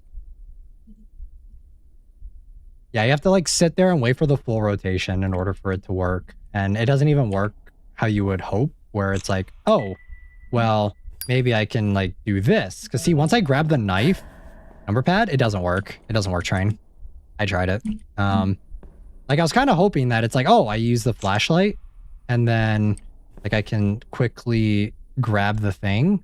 But no, it's like if I do it if I go the other way, it doesn't do anything. So I have to do it specifically like this. So like this is down, this is up. But if I go down, it doesn't like recycle it. Does that make sense? Like it doesn't go to the opposite section. And you can't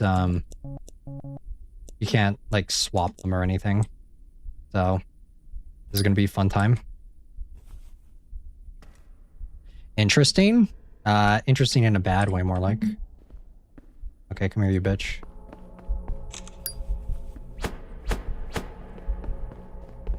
Ooh.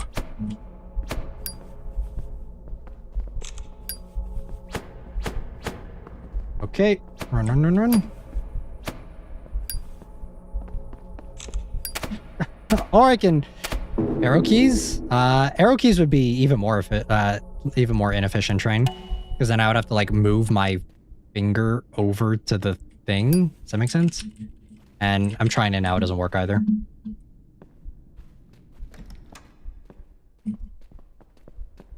This is a test of will, guys. I must overcome the World War II Japanese soldier. That's what it is. So whack. So whack. Also, like sometimes when you hit the enemies with the flashlight, it just like doesn't work, which is so strange.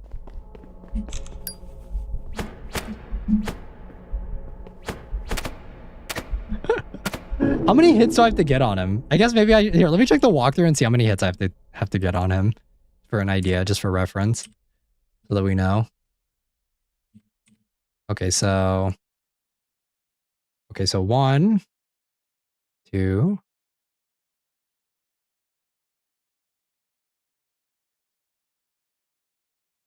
Just tell me it's like 3. If it's 3, I think we can do it.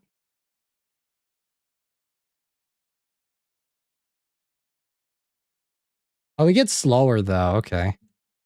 So after 2 hits, he gets slower. It's just so whack. Such a strange thing. And also, like, it's not even that bad. It's just having to redo this over and over again is so annoying. Like, I constantly have to go through this cutscene of grabbing this, grabbing that, sitting for a couple seconds to make sure I read it, and then being able to actually continue with the fight. We all know you suck at Souls games. You fall to greed so fast. Yeah, for sure. Not especially for jank games like this. Okay.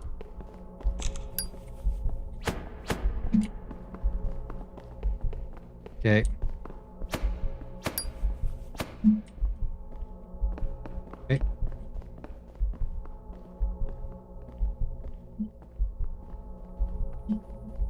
Is he coming? Bam! Okay.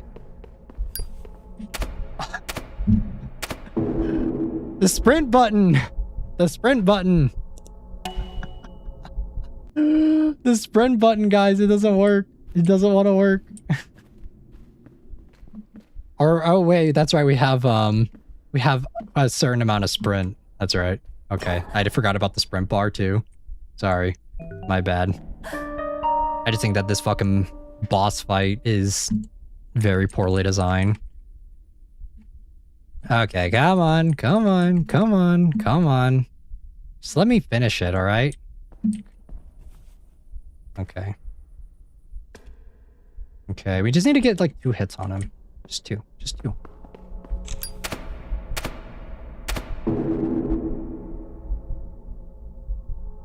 Can't make this shit up, guys. Can't make this shit up. This is great. You doing okay, Maria? You doing alright? I know you keep dying, but... Okay. Again. Just let me save so I don't have to see this cutscene again. I'm not even, like, mad at the fight itself. I just hate the idea of having to do this entire thing again. Like, come on. Be nice, train. Don't be mean. Come on. I already know all those things. You don't need to tell me. See, look, I'm literally hitting him, but it doesn't register. Okay, there.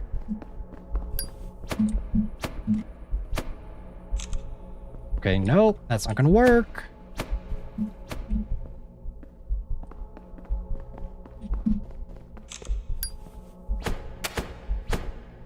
Okay, run, run, run.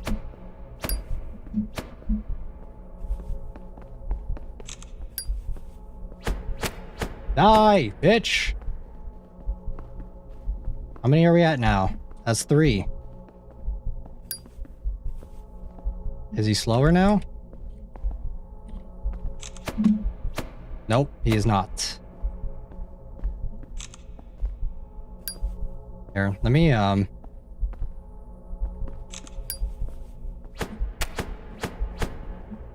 Okay.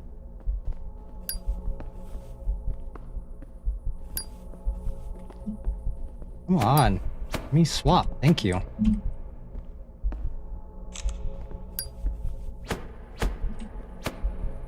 Ah, shit. Okay. Come on. Wait, where is he? Where did he go? What?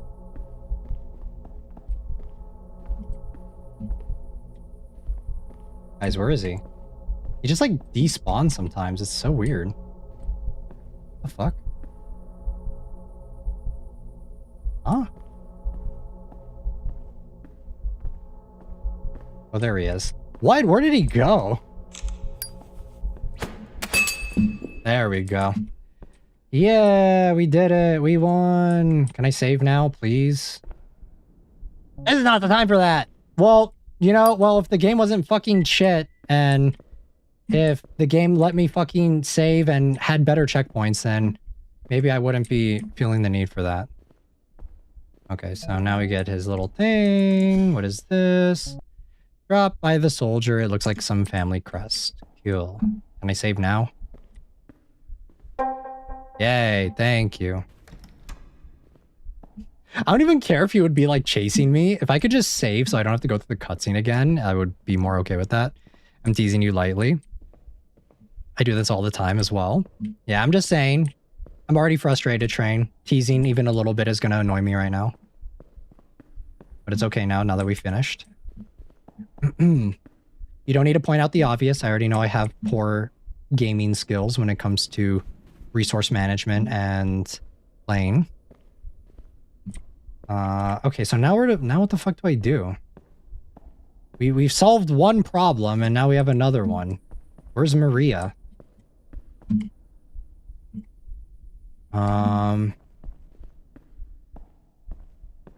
Okay, save. Can I just get out of here now? Doors are old and rusty and won't budge. There must be another way out. Well, I mean, if the game, like, gave me a reason or an idea of where to go? What? We don't get the good ending for how much shit we put up with. I'm gonna lose it. Okay, let's go back upstairs. See what is around here. There's nothing over here.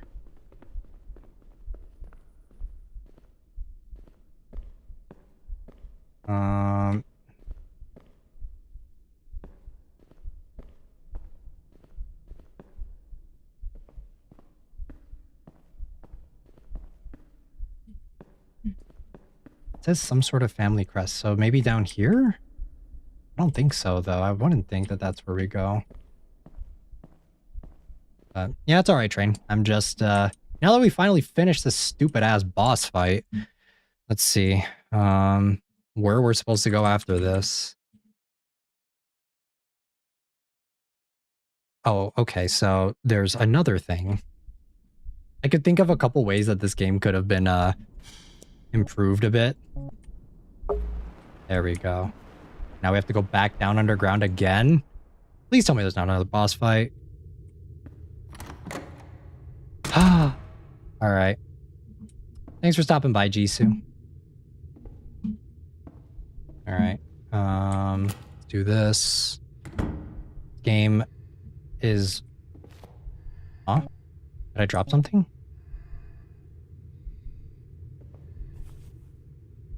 Ah, shit. Our thing is on. Small plate for an offering. Ooh.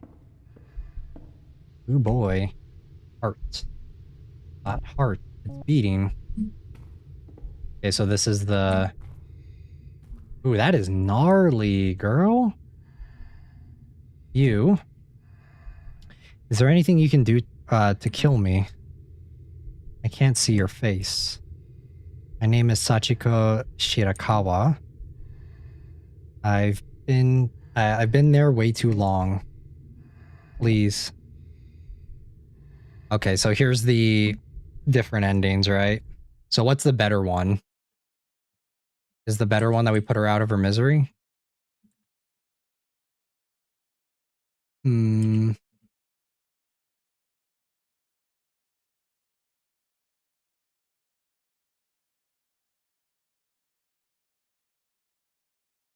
Oh, wait, the good ending is we use the offerings. Okay. Okay. And let's do this. Okay, so... Another offering. Okay, notebook. And now I can't access my notebook inventory, so that's cool.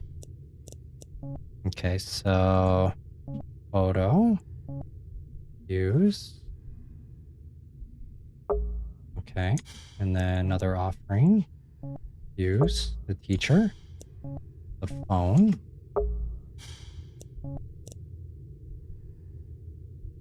I'll play for an offering. When I use this. And then the bell. Aha. Okay. Now what? Now do I use the knife? Okay.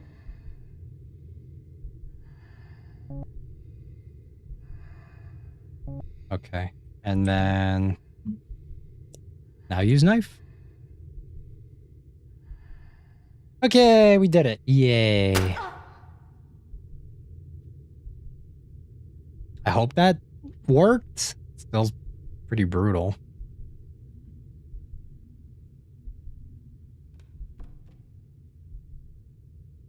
No, not this way. This way. Oh, wait. This way the curse lives on and you'll become part of it. Forgive me, Saiki-san. What? I can't with this game anymore, guys. I'm just tired. I'm tired. Oh my god. So apparently there's another step that I didn't know about. Are you for real? Psyche never repaid her friend for the favor. Her car was later found abandoned near the path leading to the old Hikagemura village. The last person to see her alive was her neighbor, who watched her leave early one morning. She was never seen again since that day.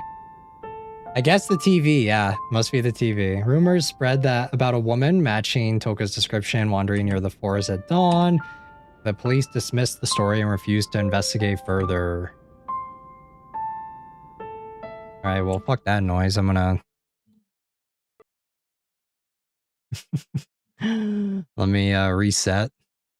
I'm not doing this again. This better have a save point from where we started, or I'm gonna be pissed. Play. Continue. Okay. All right. Now we do this. This game is ridiculous, man. I guess if there were like hints throughout the little branches, like little pages that we've been looking for that were like, oh, yes, you have to do this in order for it to, in order to get it, then I'd be like, okay, fine, but...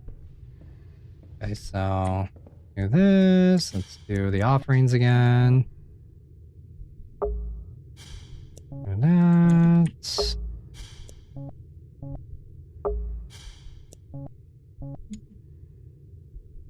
So imagine if you didn't grab this at the beginning of the story, you would have been fucked. You would have been so screwed. Okay, so now I grab this. That heart, it's beating. Okay, I did the offerings. Ah, this. The TV remote. Yes, use. I have that remote with me. Should I use it? Turn it off. Is that what ends the curse? The souls were put to rest. The curse has been broken. She looks gnarly right there. We don't know what your purpose was or where you came from, but you set us free. Thank you, Saiki-san. Okay, well, there we go. It's over. We did it. We won. Ah.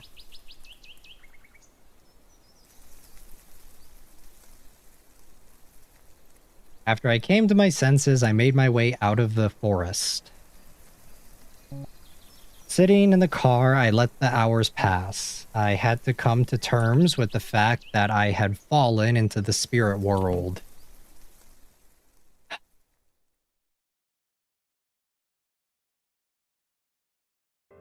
Really? Yeah, that's it.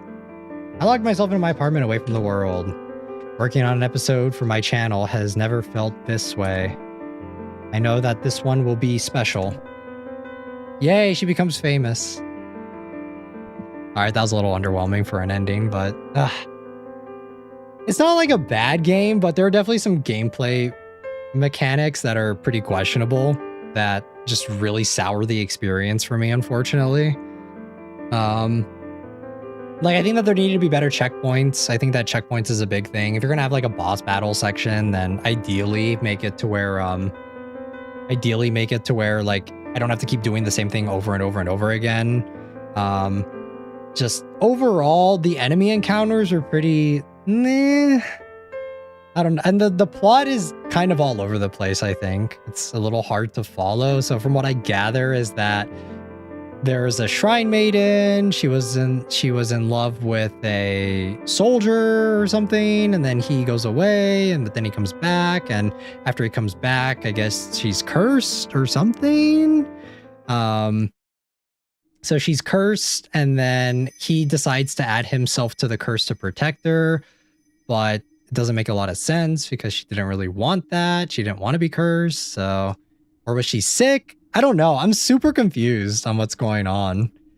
Like, I don't know if, like, I guess I'm lost on the characters. Like, which character is which? Because there were some characters that weren't... So there was someone that was sick, right? But I don't think that was the Shrine Maiden, unless the Shrine Maiden got sick after she got cursed. I don't know. Let me see. Let's see what the Okay, so the story is, wow, this person wrote a huge paragraph. The story is Kurokawa, the red hair girl, and is Takashiro Maria. The blue hair girl is Asumi. The brown haired girl is Yu. The blonde one is Aoi. The village is called Hikage Village. Hikage literally means shaded place or place out of sunlight, which perfectly matches the game's atmosphere. For generations, Hikage Village has been haunted by a curse. By fulfilling certain conditions or offering human sacrifice, a person can make a contract with the curse and become immortal. However, the immortality granted by the curse is spiritual immortality, not physical immortality. Although the body's aging slows dramatically, it continues to deteriorate over time. All right. Sachiko and the soldier were secretly meeting when they were discovered. Sachiko was killed while the soldier deserted the military. Later, they both came into contact with the curse and made a contract with it, becoming immortals. Okay, so that tracks with what we heard earlier. However, Sachiko made the contract only after she had already died and become a corpse. While she was successfully brought back to life, her body was so deteriorated that she could barely do more than turn her head because both of them entered into a legitimate contract with the curse. They retained their personalities and self-awareness. Terrified of growing old, Kurokawa sought to make a contract with the curse by sacrificing Maria. Meanwhile, the soldier infiltrated the drama club under the alias Takuro. When the opportunity finally came, he carried out the ritual, sacrificing Maria, and enabled the teacher to become immortal. What? Huh? I am confused. I feel like I'm not reading that right. Hold on, huh? What the fuck? What is going? What am I reading that right? Okay, so what about the teacher? So the teacher is Kurokawa, and then so terrified of growing old. Okay, so Kurokawa, the teacher, made a contract with the curse by sacrificing Maria.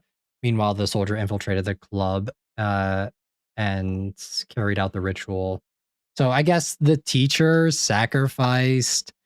So the teacher sacrificed Maria so that she could become immortal, and then the Kurokawa, the soldier guy carried out the ritual because it would free his lover, the shrine maiden, I guess. Even so, the teacher's body continued to decay. The teacher sought immortality to preserve her beauty. She became horrified. I didn't get that at all, guys. I don't know. I didn't see that at all. Um, it was like one line, I think that came up in, but that's not enough for it to stick in my brain enough. As the teacher sought immortality to preserve her beauty, she became horrified with her own appearance. So that's who we fight in the end. This is why she runs away whenever someone points a camera at her. Consumed by regret, she tries to paint portraits of her students. However, because her eyesight and other senses have deteriorated, she can no longer paint properly, resulting in distorted faces. She murdered Aoi first, then Asumi. Asumi's body was left inside a locker with a crowbar still lodged in it. Over time, Asumi became a restless spirit bound to the school. Since she has never made contact with the curse, she was instead corrupted and eventually deteriorated into a zombie. Kind of convenient. Um, the reason she can seemingly appear anywhere, regardless of distance, is because she has a ghost permanently bound to the school itself. Um, okay, so the reason she can seemingly appear anywhere, regardless of distance, is because she is a ghost permanently bound to the school itself. You escaped into the underground area with Takuro, but Takuro's true identity was the soldier. You had her right leg severed um, before being murdered. Okay, so he was the dude that we thought looked like the dude in the beginning with the katana. So that's who the soldier was. Why he looks so different drastically and how he's able to even shapeshift and transform himself to look like that is okay, whatever. Um, so the reason she can seemingly you escape under the ground with in the underground area with Takuro, but Takuro's true identity was the soldier. You had her right leg severed before being murdered. However, after death, she managed to preserve her sense of self through obsessive thought. I must protect the key. This prevented her from immediately deteriorating into a mindless zombie. Eventually, the player covers Yu's eyes with a piece of cloth and seals steals the key while she cannot see. Once the blindfold comes off, she realizes that the key is gone. She loses it. The only thing anchoring her to her identity and finally deteriorates into a zombie. This is so strange, guys. This is a wild story. Her crawling animation reflects her desperate struggle to survive after the soldier severed her leg. Maria offered the curse as a sacrifice. However, as revealing in the ending, the curse itself possesses its own conscious and sense of self. As a result, Maria becomes part of the curse itself, yet retain her own identity instead of deteriorating into a zombie. Other notes, Takudo, from the very beginning. Okay, yeah. I mean, like, I guess like on paper, on a script, it all makes sense. Like it all works. Like it all kind of like it kind of all like on paper, I think it's fine, but in execution, I think something's a little lacking because a lot of this stuff was just told through notes. And if you're not paying attention to the notes that actively and like really keeping up with like what each note is saying, it just kind of becomes like, I don't know. Do you guys get what I mean? It just kind of becomes like falls on deaf ears a little bit. So I don't know. Why does killing the girl make you? So why does killing the girl make you part of it? I don't know. So I guess the way it starts is the teacher wants to sacrifice Maria. So she does that and to gain immortality, but then she doesn't like it. But then I guess the other guy, the soldier dude, wanted to kill them. And I guess if they're not like killing them on the grounds means they become cursed, but they're not part of the curse itself. So that's why they become zombies, I guess. I don't know. It's very confusing. It's very strange. Yeah, I mean, it was an interesting time for sure. It was an interesting game, but the plot is definitely a little hit or miss. It was an experience though. Since it was a bit longer, we managed to get the stream to over 4 hours almost, just from playing this game without needing to tack on a couple others there. So yeah, the visuals were cool. I really like the visuals. I think what it is that whenever you like sprinkle lore throughout your story, and a lot of games do this, but whenever you just sprinkle the lore throughout the story and that's like the main driving point of the game, it kind of falls apart for me because you're not experiencing it through the gameplay or through anything else really. And without reading and really analyzing those notes, you're just going to kind of be confused. And since a lot of it is like puzzle pieces, you kind of get them sprinkled throughout.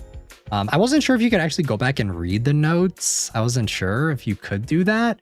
Because I think you could only read certain things, like those little dual shard things where you got a lot of the setup and a lot of the stuff and some people just don't like reading it. Yeah, like I read it, but it's just I don't comprehend it because if I'm reading it, like I kind of want the story to reinforce it in some places, but this game just didn't do that. It didn't really reinforce certain things to really like for it to like stick in my brain, you know? I just kept thinking the entire time, well, okay, well, all these students are dumb and they went to a haunted school and now they're dead and now we're trying to save them. That's kind of what I was thinking the entire time.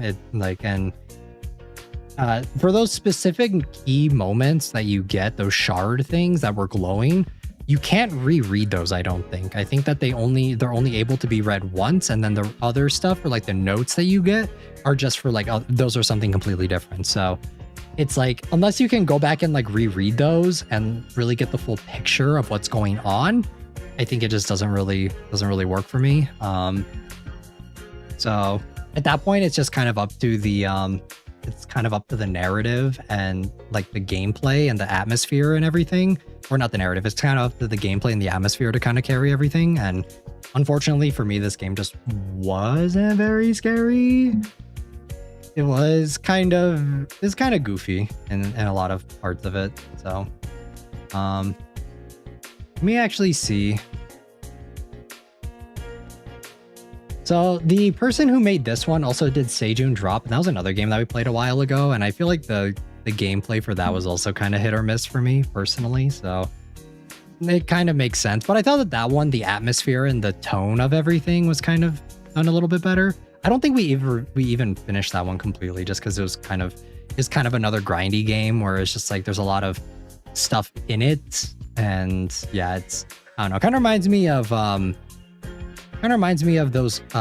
Chillas games. It reminds me of Akamanto and stuff, where it's just like there's a lot of objectives to do, and there's like a lot of backtracking and grabbing one item, going, unlocking one thing, returning, grabbing another, like get one item and then returning back to place that one item someplace. Has a lot of that in it. I guess if I had to say, like, I thought that the atmosphere of Seijun Drop was a bit more creepy, a bit more interesting. This one is kind of strange. It's kind of weird. The story is a little, like, it's kind of wild, but not kind of in a way that I prefer. So at that point, it's just subjective of whether or not you like it. So yeah, it is what it is. But we did finish the game though, so I'm glad. How is everyone doing though? What were your guys' thoughts about the game? Kind of how did everything even out to you? I think I would have preferred if it wasn't zombies and it was just like spirits or something. Like it's their spirits and not like zombies or whatever. Or I guess that's kind of what's implied, but it's kind of weird. But yeah. Trying to think. Next stream is going to be observation. I'm still studying, so I missed a majority of it. No problem, Estella. I'm just glad you were able to make it. The next stream, though, guys, we are going to be playing, whatchamacallit? We are going to be playing observation, so that's going to be the next one. I will get with the waiting room up for that, most likely within the next couple days or so. So be on the lookout for it. It's going to be a pretty long stream, I think, most likely. So technically they are ghosts. Yeah, they are ghosts, but they're also kind of like that post on like that summary of it was kind of also saying that they're it was also saying that they're whatchamacallit, zombies. So it's kind of like they are ghosts, but they're also zombies. It's really weird in between. And yeah, it's like, I guess it's like there's so many different ideas that's going on, and it's like trying to tell a really complex story, but with what you're working with, it's very difficult to keep your audience on track in order for everything to kind of lay out the way it's supposed to and for it to all make sense without like kind of losing people, you know? And I feel like that it just doesn't really do that. Like it definitely lost me probably like at the halfway point of what was going on. So like I gathered that they were all dead, right? Like I gathered that they weren't all here because when they take pictures of them, they weren't there. And it makes sense that the ghost teacher lady is rotting ghost. Yeah, that made sense too to me, is that like when you took a picture of her, it's like she's a tangible thing because the camera does tell you who and what is real and what is fake. Or what is like an illusion or what is a ghost. And they did do a good job with that, of me being able to tell between the two of them. But yeah, just like the way it all ended out is a little weird, because I feel like they needed to definitely establish a little bit more of like what was going on. I don't know how they could have done it. Like I don't know how they could have introduced a hook in the beginning to really make it make sense. But I think maybe one way, if I'm just gonna like throw some ideas out there just to try and see if it sticks, is a really good way is like if in the beginning we play as the samurai, or not the samurai guy, but the soldier, the World War II soldier, I think he is.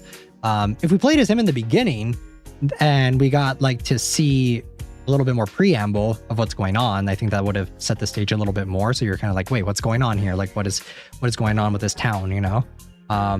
And then like if you have us explore certain aspects, like certain areas, so that we kind of understand, so that later on when they kind of get tied back in thematically, we're just like, oh, this is who we were playing as in the beginning. And once we finally see like the shrine maiden lady, once we finally see her, if we got to interact and see her earlier on in the story and like a flashback sequence before the game actually kicks off, then it's like, oh, okay, so that's who this was. That's where the curse is coming from. Instead, it's all just told through notes, and like the notes just don't, like I said, unless they're either voice or there's something more to them for me to really stick out, it just is text on a page and it just doesn't really like engage me in the story that much. So it is what it is. But yeah, I'm trying to think if there's anything else. I think we're pretty much ready to wrap up.